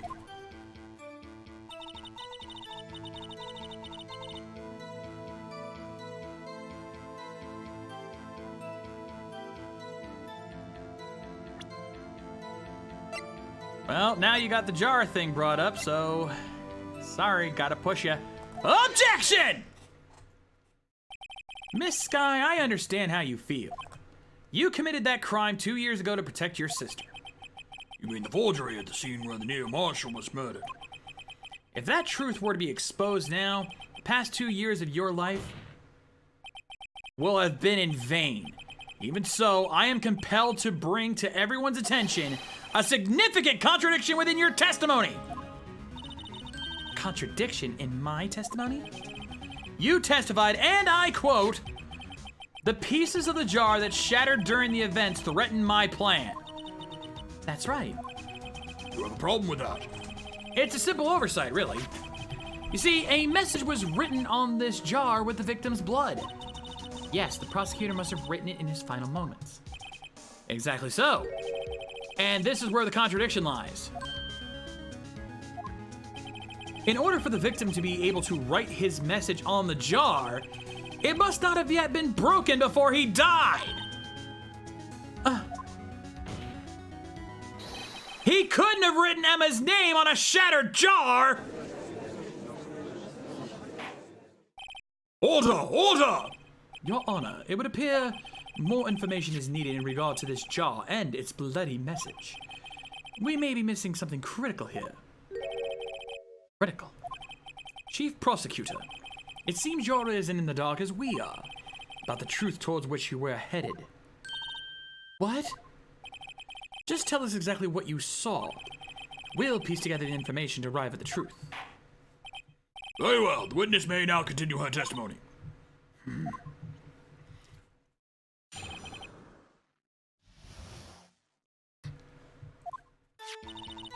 I immediately noticed the blood traces on the jar.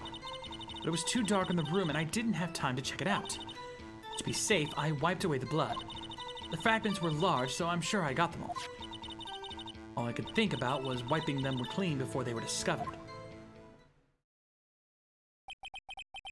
You mean you're the one who wiped away the message in blood? It wasn't Chief Prosecutor. I wasn't Chief Prosecutor at the time. She didn't think Dark was the real murderer.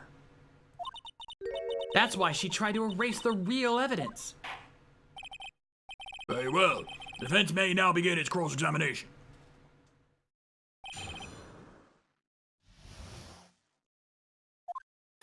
Well, let's see.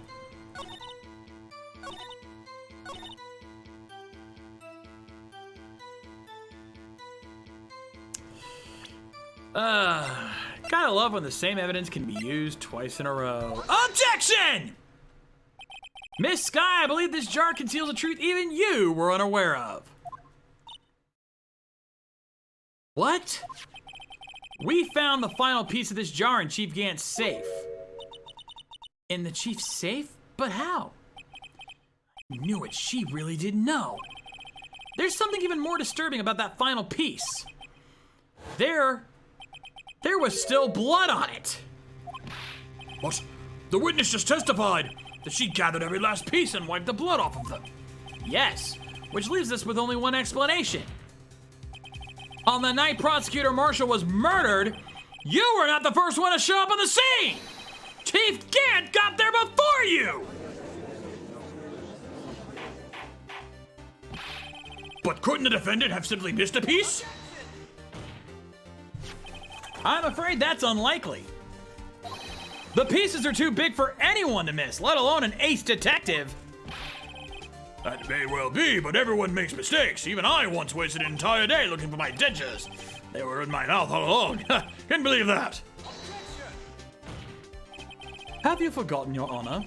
When this witness arrived at the scene, the jar was already broken. Oh, that. There's no way a name could have been written on a shattered jar. Another person discovered the scene prior to the witness. I hope you're not implying this person was Chief Gant at the time. At the time, he was looking for Dark downstairs. Besides, even if he was there first, why would he break the jar? The question is, if he did arrive there first, why did he hide that fact for 2 years? Well, Your Honor, can you answer us that? Yeah! No! Wow, right before the judge is gonna break down. Wait, I'm not the one on trial here. Damon Gant arrived at the crime scene prior to the witness. He proceeded to break the jar and purposely hid one of the broken pieces. Question, what is this action called? Fabrication of evidence. But why would Chief Gant do that? In light of what happened afterwards, isn't it clear? What happened afterwards? Discovering the scene, Lana Skye believed her sister Emma killed the victim. Determined to help her sister, she sought Gant's aid. Lending her his aid, Gant helped her create evidence that incriminated Dark, sparing Emma. And therein lies the reason. The reason why Miss Skye became the chief's puppet. No, I did it on my own. Please, sis, stop trying to protect the chief. I can't watch you suffer anymore for my sake. No, you didn't. It wasn't you, Emma. You didn't kill anyone. Don't believe anything Mr. Wright says. Defense attorneys make up the most foul lies to defend their clients. Foul lies? Imagine that coming from my own client. I guess you do seem the type who likes to twist the truth. Wait a minute. What if we're still smack dab in the middle of Gant's trap? Something wrong, Mr. Wright. Lana, maybe right after all. What do you mean? What do you mean, Wright? So you do tell foul lies then, Mr. Wright? Miss Skye, please testify once more. But if evidence was fabricated behind your back, then Emma's accidental killing of Prosecutor Marshall might also be a lie. But I do remember knocking over Mr. Marshall. Miss Sky, if you will. I can't. There's nothing to be afraid of anymore. This cross-examination may not change a thing. However, there's a possibility that it will, if you tell the truth. Very well. I'll testify about what I really saw. All right, the witness may testify once more for the final time.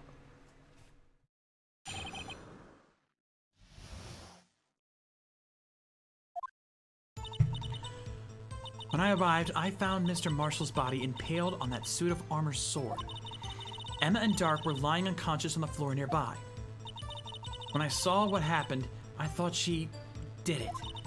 That's why I erased all the evidence that linked her to the murder. I had Chief Gant help me remove the body from the sword and carry it.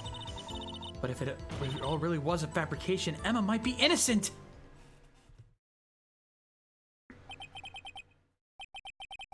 Unbelievable! The body was impaled on the armor sword? You were the only one who saw that. If only you had proof. Actually, I do have proof. I gave it to Mr. Wright just this morning. What? To me? It's a picture I took of the crime scene as I encountered it. I thought it might be needed. But I don't remember receiving a picture like that. Lana must have known. See, Mr. Wright, she really does have faith in you. Very well, Mr. Wright, please present this picture. I don't remember receiving any pictures from Lana. Lana said she gave it to you this morning, right? Seem to remember getting something from her then. Let's check that evidence again. There must be a picture in there somewhere. That would probably be right here.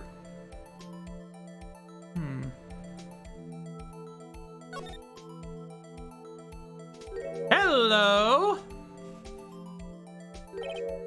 Hey, there's a picture here.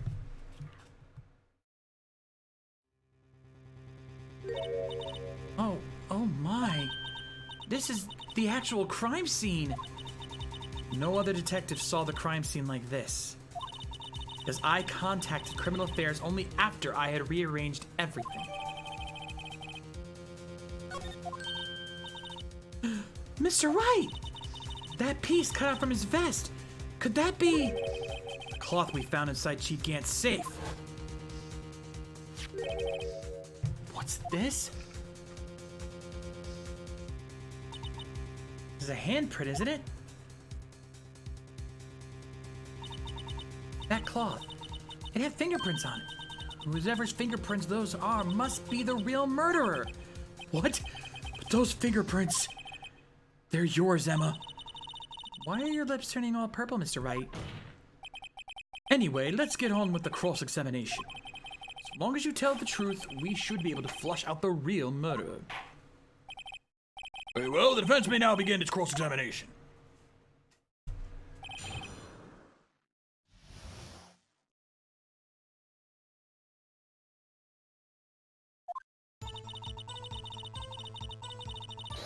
Hold it!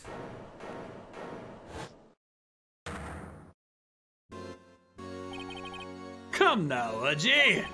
This is the poorest excuse for a trial I've ever seen. Chief Gant. What? Now you want to make me out as the bad guy too? If so, I'd like to put in a word or two in my defense. I'm afraid it's too late for that. What? You already declined to testify. That means you forfeited your right to make statements of any sort. This must be that risk we were talking about earlier. Just sit back, relax, and enjoy the sound of the noose tightening around your own neck.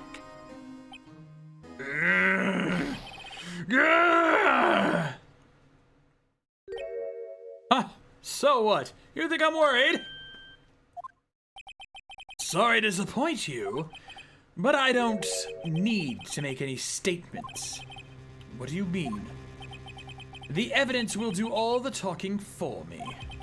Even if I can't testify, I can still present evidence. Yes, that's true. Wait, you mean you still have some conclusive evidence? No, I don't. But someone does. Someone? So, what's your excuse, Righto?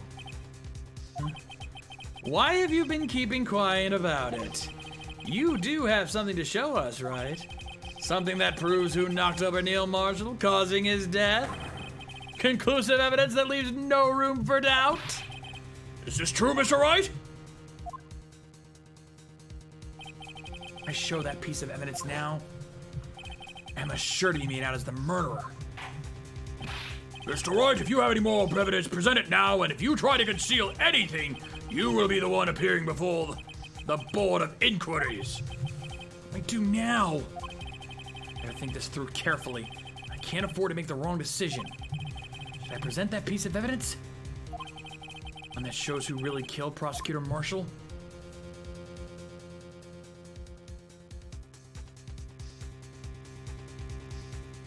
Not this time. Your Honor, I don't have any evidence I can present at this point in time. What? You lie! Chief Gant! You opened my safe! I know you took what's inside! The conclusive evidence! I don't know what you're talking about. Mr. Wright, why don't you show them? We found it together. Oh, I see. It's because you know the truth, don't you? You know whose fingerprints are on it. That's why you won't present it. What are you talking about, Chief Gant? Can't you figure it out? Take a good look at this picture. See the victim's vest? Notice anything odd about the chest area? Looks like part of it's been cut out for some reason. You mean you had this in your safe? What? That means you, the Chief of Police, have been concealing evidence? This is going to be the biggest scandal in the history of the police department!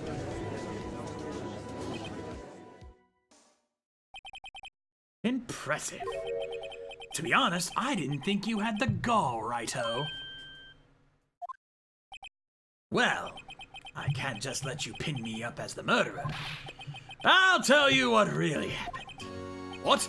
You mean, you admit to it?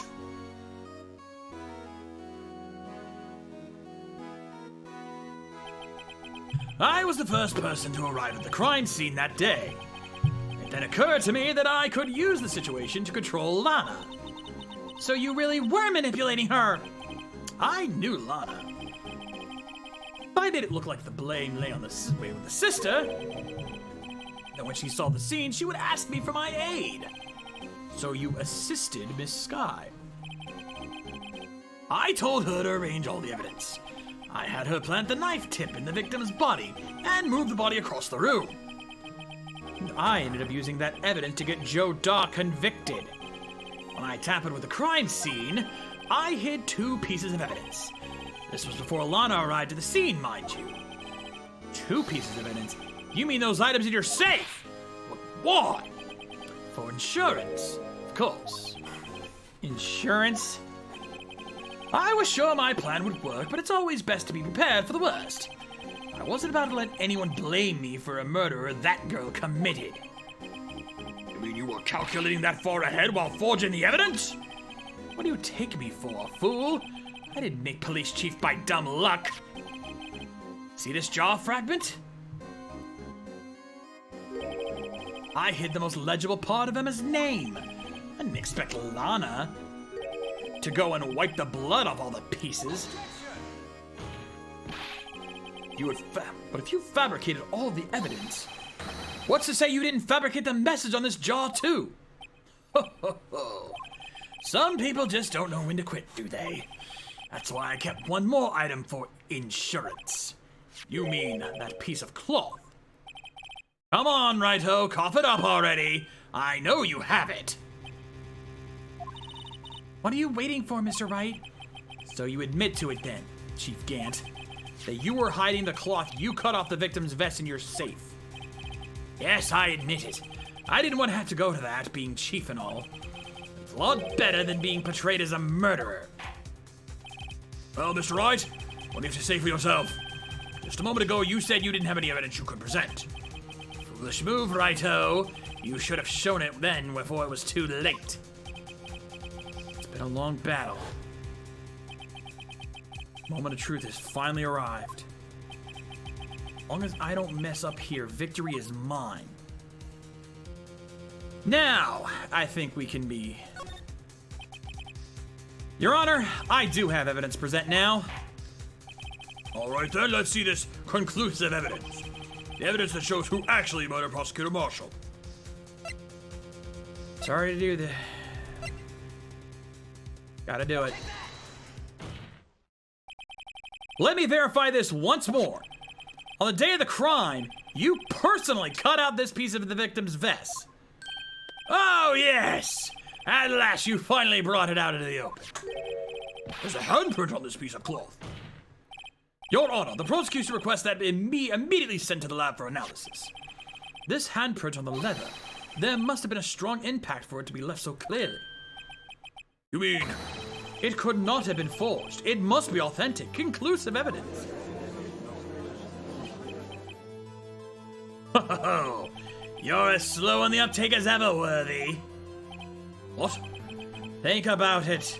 Wright had all this time to present this evidence. Yet he was reluctant to do so. Why would that be? You mean you already know? You know whose fingerprints are on that. Mr. Wright, do you really know? Whoever the fingerprints belong to must be the real murderer. Whose fingerprints are they? Very well. I'll tell you. Should be okay now. Everything's proceeding as predicted.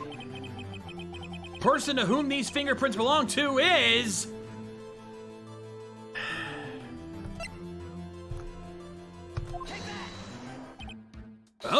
Emma Sky! What? They're mine? I'm sorry, Emma. But why? Why didn't you tell me?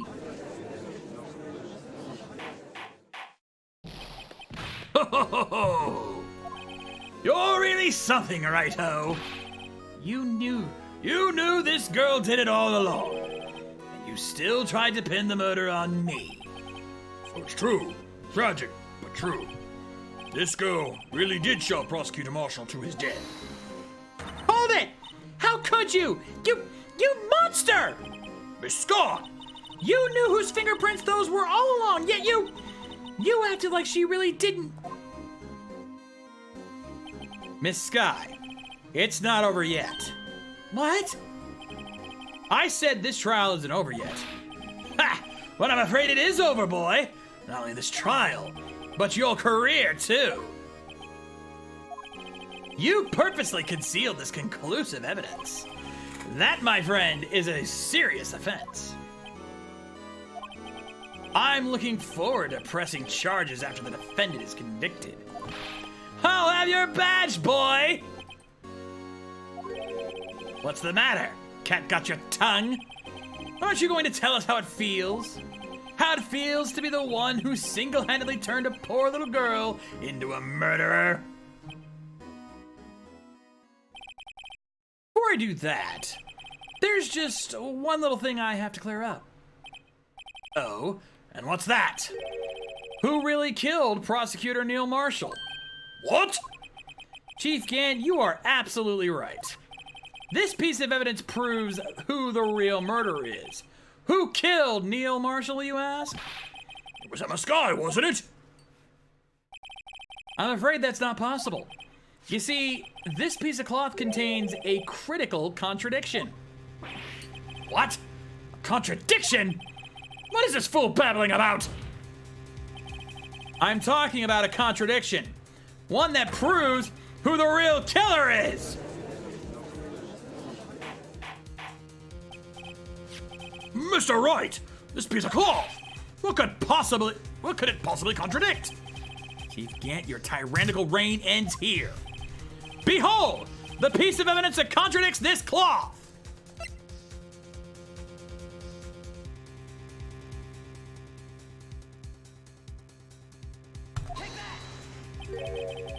What exactly is this supposed to be? This is the picture Miss Sky took. Take a good look at it. See where the piece of his vest was cut out? Yes, His shirt is showing underneath. Hard to make out with all that blood all the blood in his vest, though. Exactly my point. His chest is soaked in blood. That's only natural. His lungs no doubt were punctured. Blood poured out of his mouth. Oh, but that piece of cloth. Wait, there's no blood on it. Ah! Since Emma Sky's fingerprints are on this cloth, there's no doubt that she shoved the prosecutor aside. However, Mr. Marshall was not impaled on the sword at that time! No! This is nonsense! Now then, Chief Gant, let me ask you something. Prosecutor Marshall was not impaled when he was shoved aside. He most likely hit his head on the ground and was knocked out. If so, then tell me, who could it have been? Who could have arrived at the scene before Miss Lana Sky, picked up the unconscious prosecutor, and impaled him on the armor's sword? Ugh. Then, to make it look like Emma was responsible for the prosecutor's death, said person proceeded to write her name on the jar with the victim's blood. A jar that they then broke on purpose to leave behind a clue. And make Lana believe her sister did it. Remember what you admitted only moments ago? That you personally cut out this bloodless piece of the victim's vest? Ironic, isn't it? Through the very act of creating insurance, you proved that you were the actual murderer! No! It's finally all over.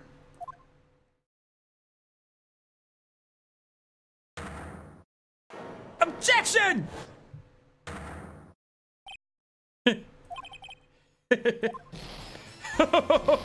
That was close, Righto. You almost had me. Sorry, but you'll have to do better than that. I refute your allegations. You mean you refute his allegations?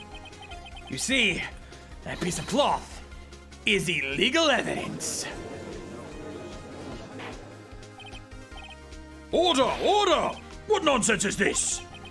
Legal evidence cannot be used to convict a suspect. Remember, Haji? Earlier, old Righto here concealed that piece of cloth. So then, what's your excuse, Righto? You do have some conclusive evidence, don't you? Your Honor, I don't have any evidence I can present at this point in time. Well, that's true. Defense did refuse to present evidence. At that moment, that piece of cloth ceased to be legal evidence. But that's not fair! Oh! Did you actually think you could best me in court? Looks like the last on you, son.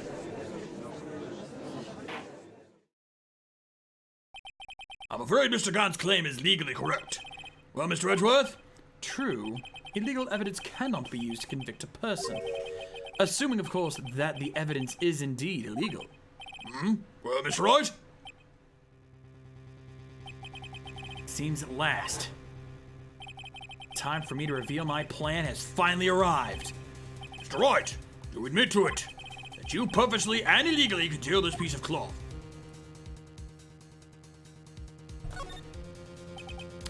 I admit I refused to present it at one point.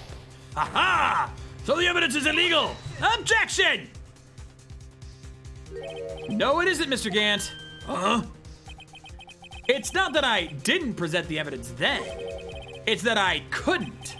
What do you mean you couldn't?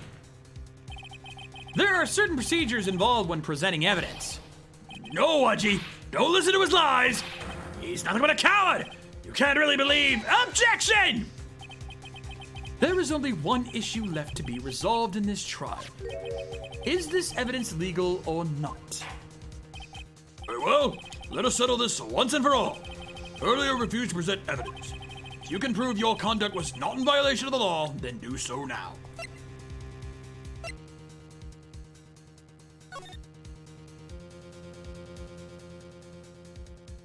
See, rule number 1 doesn't really apply here, but rule number 2, unregistered evidence presented must be relevant to the case on trial.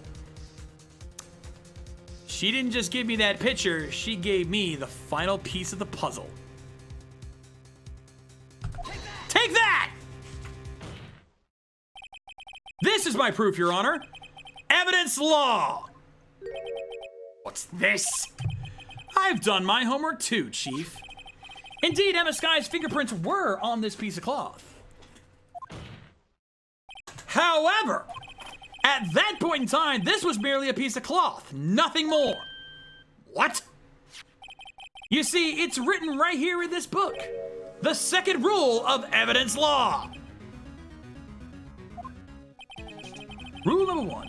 No evidence shall be shown without the approval of the police department. I found this piece of cloth myself inside your safe. It goes without saying, I did not have approval from the police department. Rule number 2. Unregistered evidence presented must be relevant to the case on trial. And here's the crux of the matter. You see, at the time it was impossible for me to prove the relevance between the cloth and the SL9 incident. What? What kind of nonsense is this? You want relevancy? Just take one look at this picture and... Sorry, but can you recall when was that picture presented? That was shown only a few moments ago. No.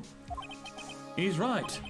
At the beginning of today's trial, that piece of cloth was still meaningless.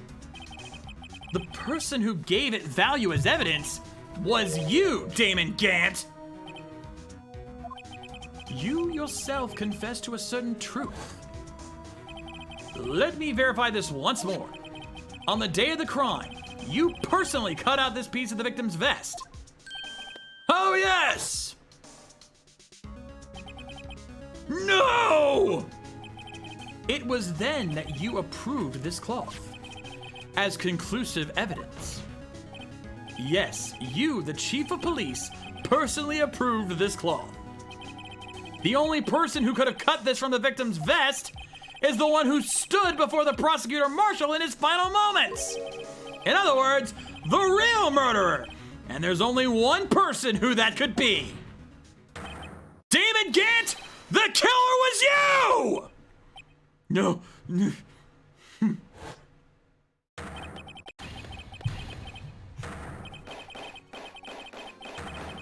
And we have the ultimate breakdown!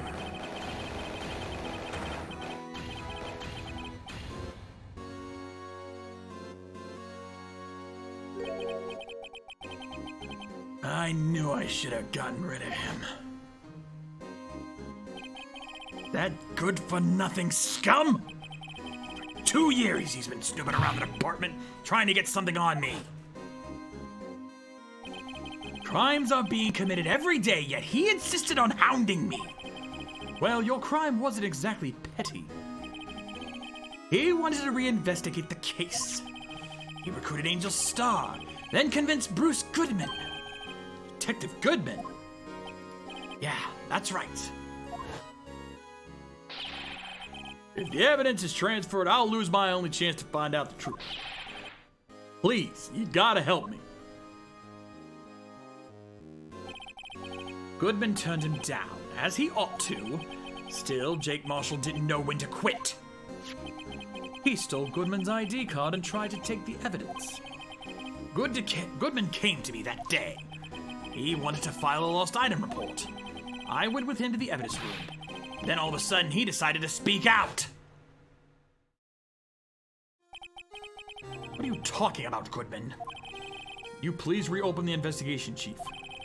Can't transfer the evidence out. There are too many questions left unanswered.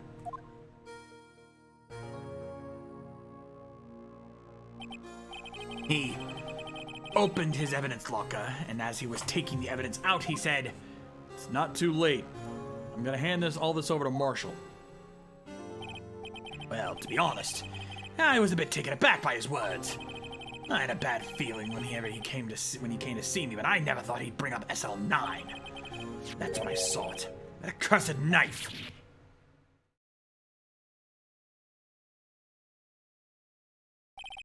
I couldn't just pull it out. Doing so would have only led to more blood, making it near impossible to hide your crime. Even so, the blood was just pouring out. I didn't know who might stumble in, so I hurried to wipe it up.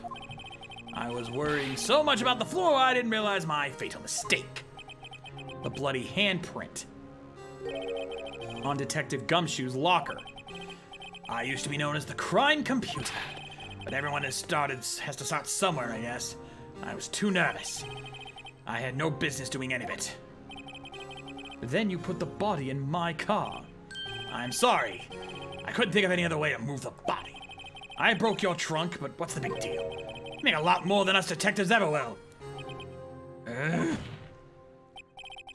Leaving the prosecution's car aside, how? How could you get Miss Sky involved in all this? Well, she had as much to lose as I did if the truth came out. So you took the evidence from Detective Goodman's locker. I felt bad for having to do it.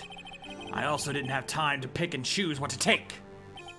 So, you left the jar of fragments in the glove. Yeah. Looks like I was better off being an investigator of crimes than a committer.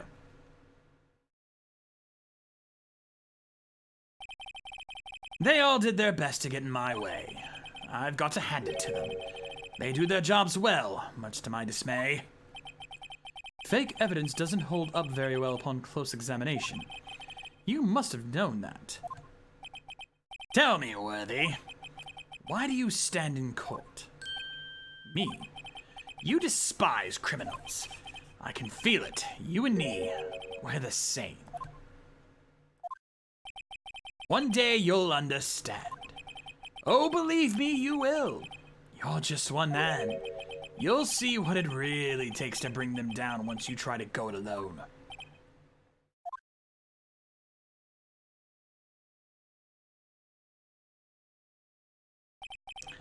Well, looks like it's time to say goodbye.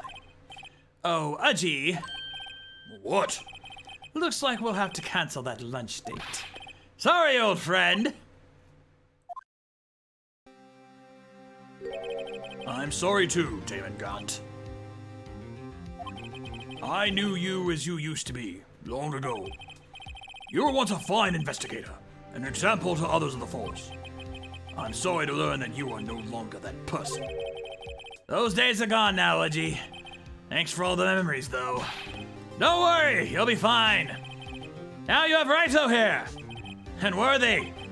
With these two around, you can't go wrong. In fact, I can hear them already. The melodious sounds of a new beginning.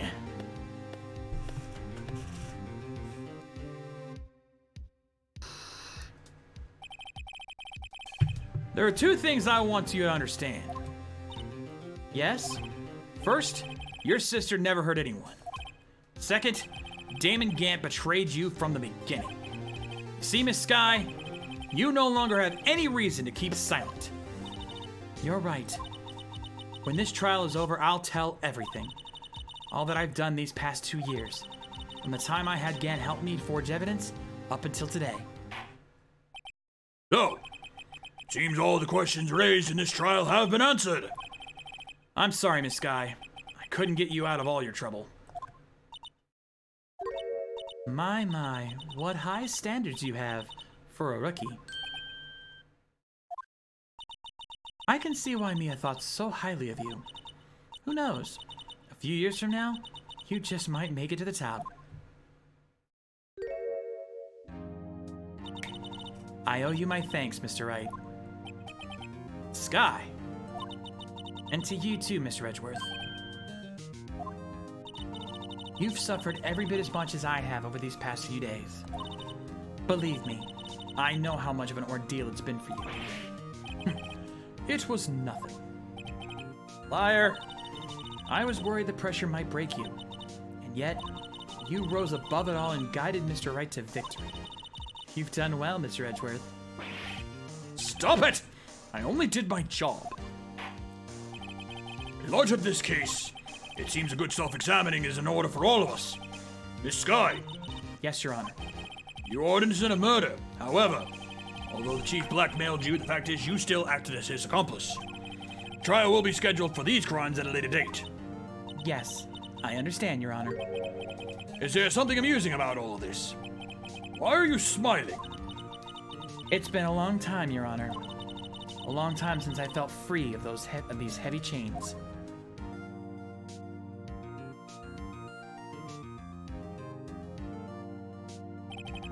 Well, this trial has gone on far too long already. Amen to that! Regarding the charge of murder, this court finds the defendant, Miss Lana Sky, not guilty! We did it! Son of a bitch, we finally did it! That is all. This court is adjourned. That's the epilogue now.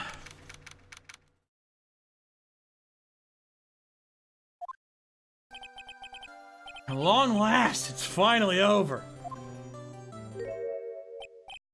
Emma? Why the long face? I'm sorry your sister didn't get completely off the hook. At least she wasn't convicted for a murder she didn't commit. No, that's not it. Just now, after the trial ended. See why Mia Fey thought so highly of you. I owe you my thanks, Mr. Wright. And to you too, Mr. Edgeworth. You've suffered every bit as much as I have over these past few days. You've done well.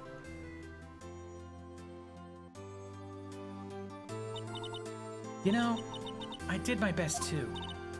But Lana didn't say a single word to me. Hope I'm not interrupting anything, pals. God damn it, Gumshoe!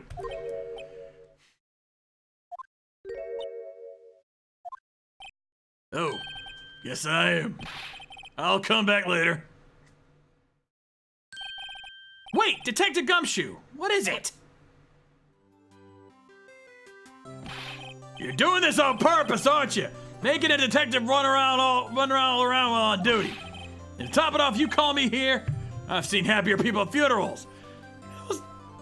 I'm getting the strangest taste of Dijon mustard. Hey, lighten up, pals. I'm only kidding.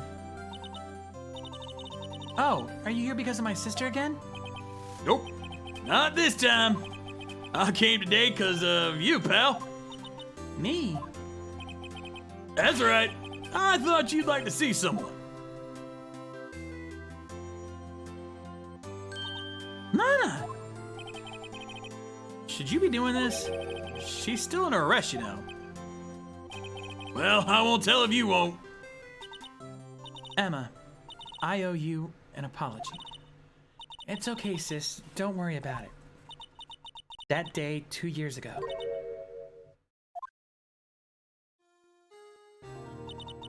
Was the first time in my life I ever panicked. It was all I could do to keep myself from screaming.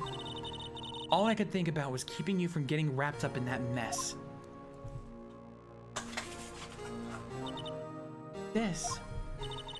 I asked Gant to help me cover up the truth.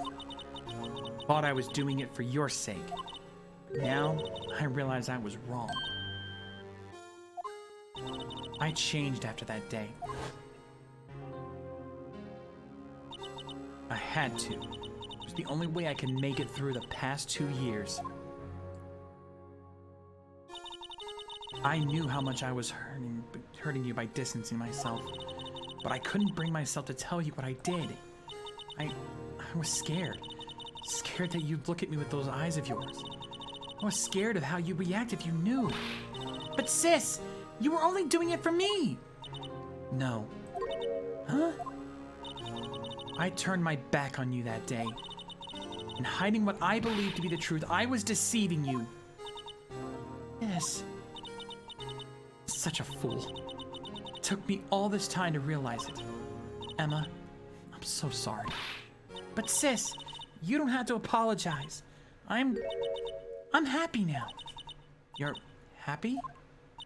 Of course. You know, sis, I always knew that one day you'd come back. Now you have. Oh, Emma. Emma.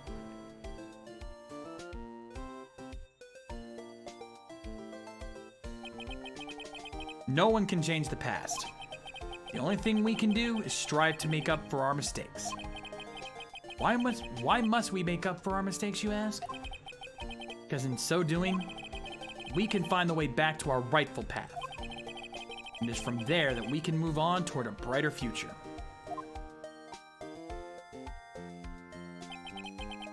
At least that's what I felt watching the two sisters make up. Mr. Wright, Mr. Gumshoe, Me? thank you both for all that you've done. I'm sure we'll meet again someday. Isn't that right, Edgeworth? Edgeworth? Stop hiding and come over here.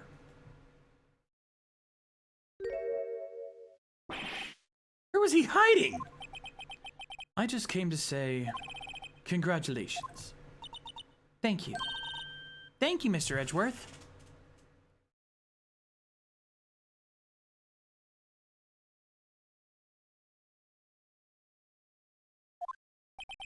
Right, well, I'll be going now. Mr. Edgeworth, I hope you don't blame yourself for what happened.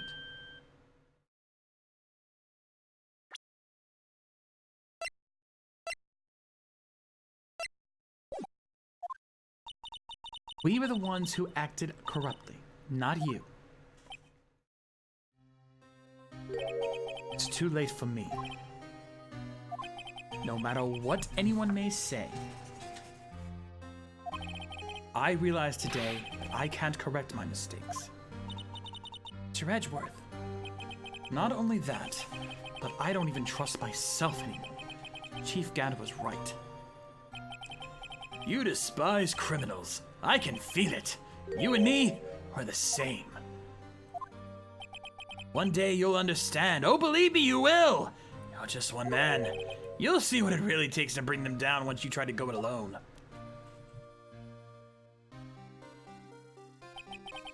I do despise criminals.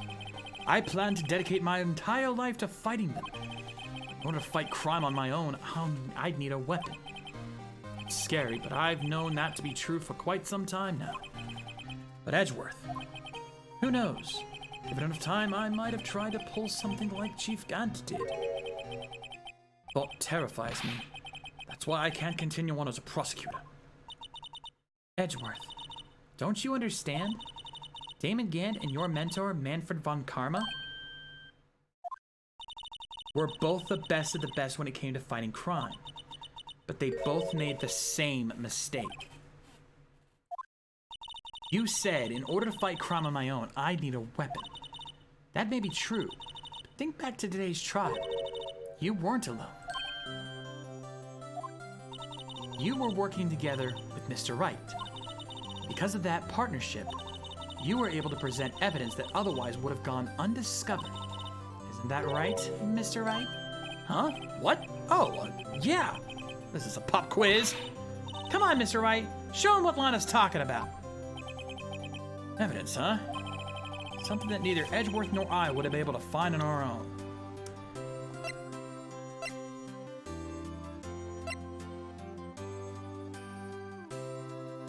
Take that! That's the picture I drew. Our counterattack began with this. You had one half of the evidence list, and I had the other. Apart, we wouldn't have been able to completely restore Emma's picture.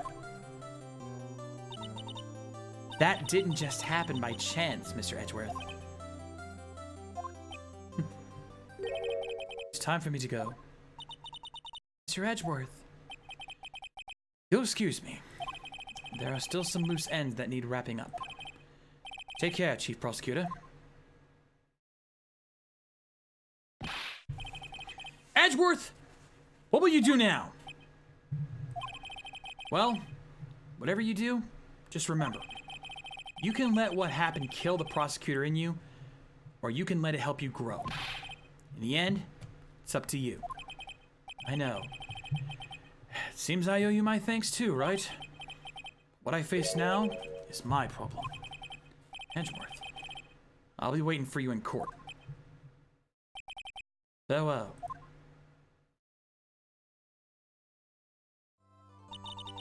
I'd better be going too. Okay, but I'll be by to visit soon. Seems we both have a lot to learn and catching up to do. Here, there's a little something for you. Scientific investigation? It's the first book I ever bought. Study it well. Thanks, sis. I will.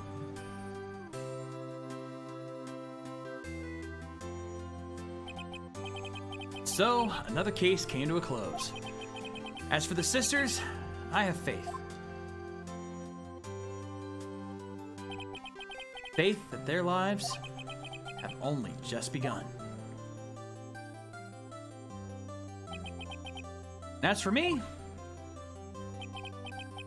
I think it's time I started on a new journey of my own. A journey to rediscover myself. Well, don't go trekking off just yet, pal. Huh? What is it, Detective? There's just a little matter to be resolved about the chief prosecutor. You see, she isn't supposed to be out of jail like this. But thought you said it was okay. Yeah, well, it may be okay with me, but the folks in the prison are a different story. Huh? Basically, I had to bribe a guard in order to sneak her out for 30 minutes. Believe me, it wasn't cheap either. Huh? Way to go, Detective. I didn't know you had a wild side. Yeah, well, you see, Mr. Wright here's the one who'll be footing the bill. Huh? Huh? What, you think I can afford it with my salary? You gotta be kidding me, pal. Huh? Thank you, Mr. Wright. You're the best. Why is it I suddenly feel like I want to scream? Hey, I got an idea. Why don't we all go pay it off together? Yeah, that's a great idea. Come on, guys. Let's go.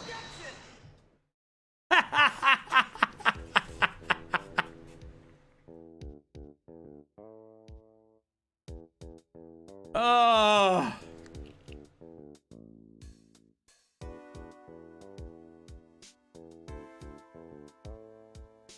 I'll just let the credits roll for a bit.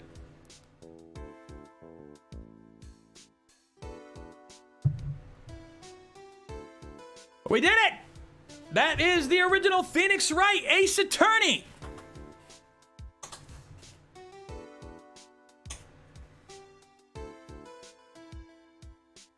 Holy crap, we did it! Now, I think for most of you, I hope this has kind of shown you what, why I love this game so much. The gameplay is simple, but it gets you thinking. You really got to think about what the evidence is telling you, where the story is guiding you, what evidence you need to use, where you need to press. You really got to think about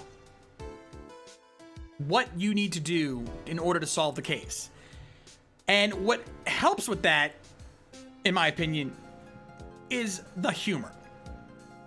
Everything's exaggerated, it's over the top, and it's funny. I mean, these are some dark-ass stories. We're talking about pretty much every case in Phoenix Wright is a murder case. People are dying.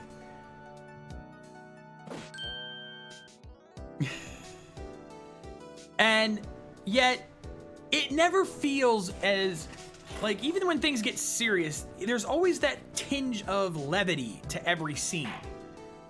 Kind of like this. Everything is fun, everything is lighthearted. You know, it's a nice juxtaposition that really helps just draw you in. And of course, the music. Oh, the music. You know, when the cornered theme hits, the theme that plays when you finally got him on the ropes. When that song hits, you feel it. You get that energy and you're like, oh yeah, now I've got him. Now I've got him where I want him. That, like, the way the music always coincides with the mood that you are already feeling.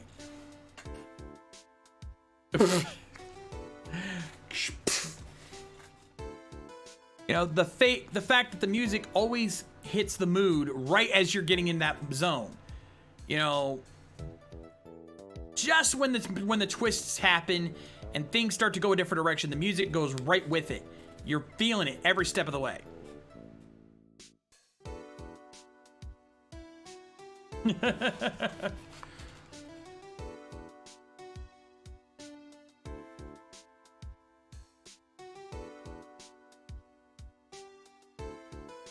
So it's that whole, like, the whole is the fact that all of the parts come together so perfectly to make a whole is just perfect.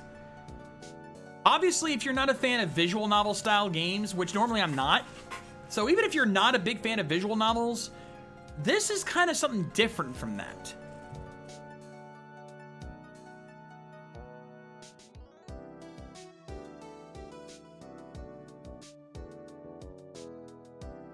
You know, that to me, I think, is what makes this game so fun, is that it breaks the conventions of the genre. Oh, and trust me, Akira Coops, I've heard of Danganronpa, and I'd be lying if I said I wasn't curious about it. I don't know if I'd ever truly get into it, but I might give it a shot. I mean, if anyone wants to give, if there's a version available on Steam, and someone wants to gift it to me, I should have my wish list down in the section, down in the description. Oh no, I don't think I have it on here, but I can get it. You know, my Steam code is available on Discord. If you guys go into the video game section on Discord, we have all of our usernames. You can pull me up, friend me, and send me what if you're willing to spend the game. And you know what? Maybe down the line I'll try Danganronpa. Maybe I'll pull it up. Maybe I'll do a stream and try out Danganronpa and see what I think of it and see if I enjoy what it is. Because I've heard a lot about Danganronpa and I've been curious about it myself. But to me, I will always be a Phoenix Wright fan through and through. I will always enjoy the nice balance here. I enjoy the more lighthearted tone of Phoenix Wright, the colorful art style, you know, the Japanese setting here. Just everything about this really just resonates with me, and it's something I've enjoyed ever since the first game. There's only a couple of games that I only played like the first 3 games, admittedly. I've seen videos of pretty much everything else. I've seen videos of Apollo Justice. I've seen videos of Dual Destinies. I've seen videos of the Ace Attorney investigations with Edgeworth. And of course, I've played a little bit of Phoenix Wright and Professor Layton. I have not played the later games like Spirit of Justice, and of course the Dai Gakutoban Saiban games that had not been released in the West, obviously.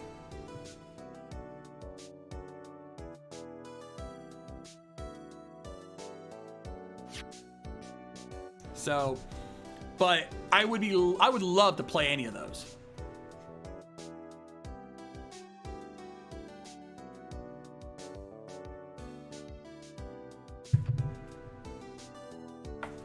So,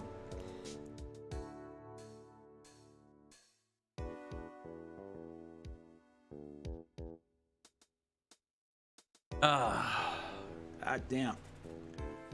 Jeez, it's already 1 o'clock in the morning. Thank you to everyone who has stuck with me for this long. I see I'm seeing 7 viewers in my chat, in my stats right now. Thank you to the 7 of you who stuck around this long. I know it's really late for some of you guys, but I do appreciate you guys sticking with me. Oh, and let's see.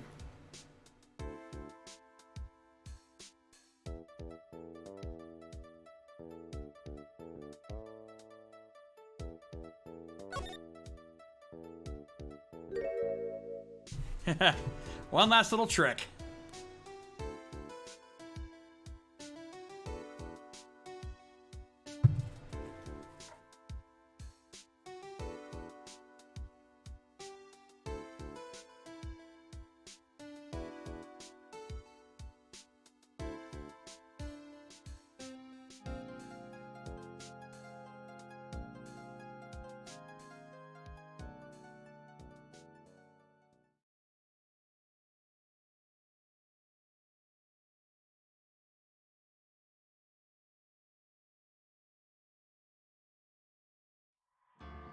Now, with that being said, now that we are done with the first game, now, here's the thing. I'm gonna have to take a break for a few weeks. Yeah, this one was tough. I will agree with that. Now, here's the thing. We're right now in the middle of June. in about I'd say give it about a month or so,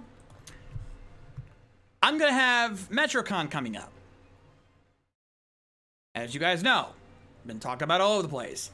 And when I get back from MetroCon, I'm going to be busy with that for the next couple of months, next month or so. Because, you know, as always, MetroCon Live, going to be doing those streams. Especially with my new equipment, I'm going to have probably some of the best footage you've seen from me thus far. I mean, I'm going to be gunning for 4K quality if I can. It's going to be a long shot, but I'm going to be gunning for it. That being said, obviously, when I get back from Metro, that's going to be my focus for a while, on top of doing Anime Takeover. But once MetroCon is done, we will be coming back to this, because it will be time for me to deal with the second game of the franchise. And we will be getting to that soon enough. So, do not fret, guys. Phoenix Wright will be coming back. It's just right now, I need to take a break, get ready for MetroCon, and basically prep for that. But in the meantime, I want to thank you guys for joining me. I hope you guys had fun. If you enjoyed this, make sure you give me a follow if you haven't already. I know, appreciate you guys for all that. Make sure you give me a subscribe. Throw me a subscription. Of course, there's the schedule on screen. Thank you to Akira Coops on the in the chat. Exclamation point schedule in the Twitch chat if you want to do that. Check out the merch store as well. Thank you as well. All that, and check out our Discord channel if you guys are new. I don't think many of you are, but if you okay, I'm gonna Dave you for. I'm just gonna Dave you. Shame. Anyway, you know the drill by now, and of course, check out my YouTube channel. You got my link to my YouTube channel should be down in the description below. Go check that out, because there you can find all of the Anime Takeover episodes, and I'll have the VOD for this as well, so make sure you go check that out. But in the meantime, I want to thank you guys for joining me as always here as part of RVTV. I'm the Shades, and we'll see you guys next time. Rock on!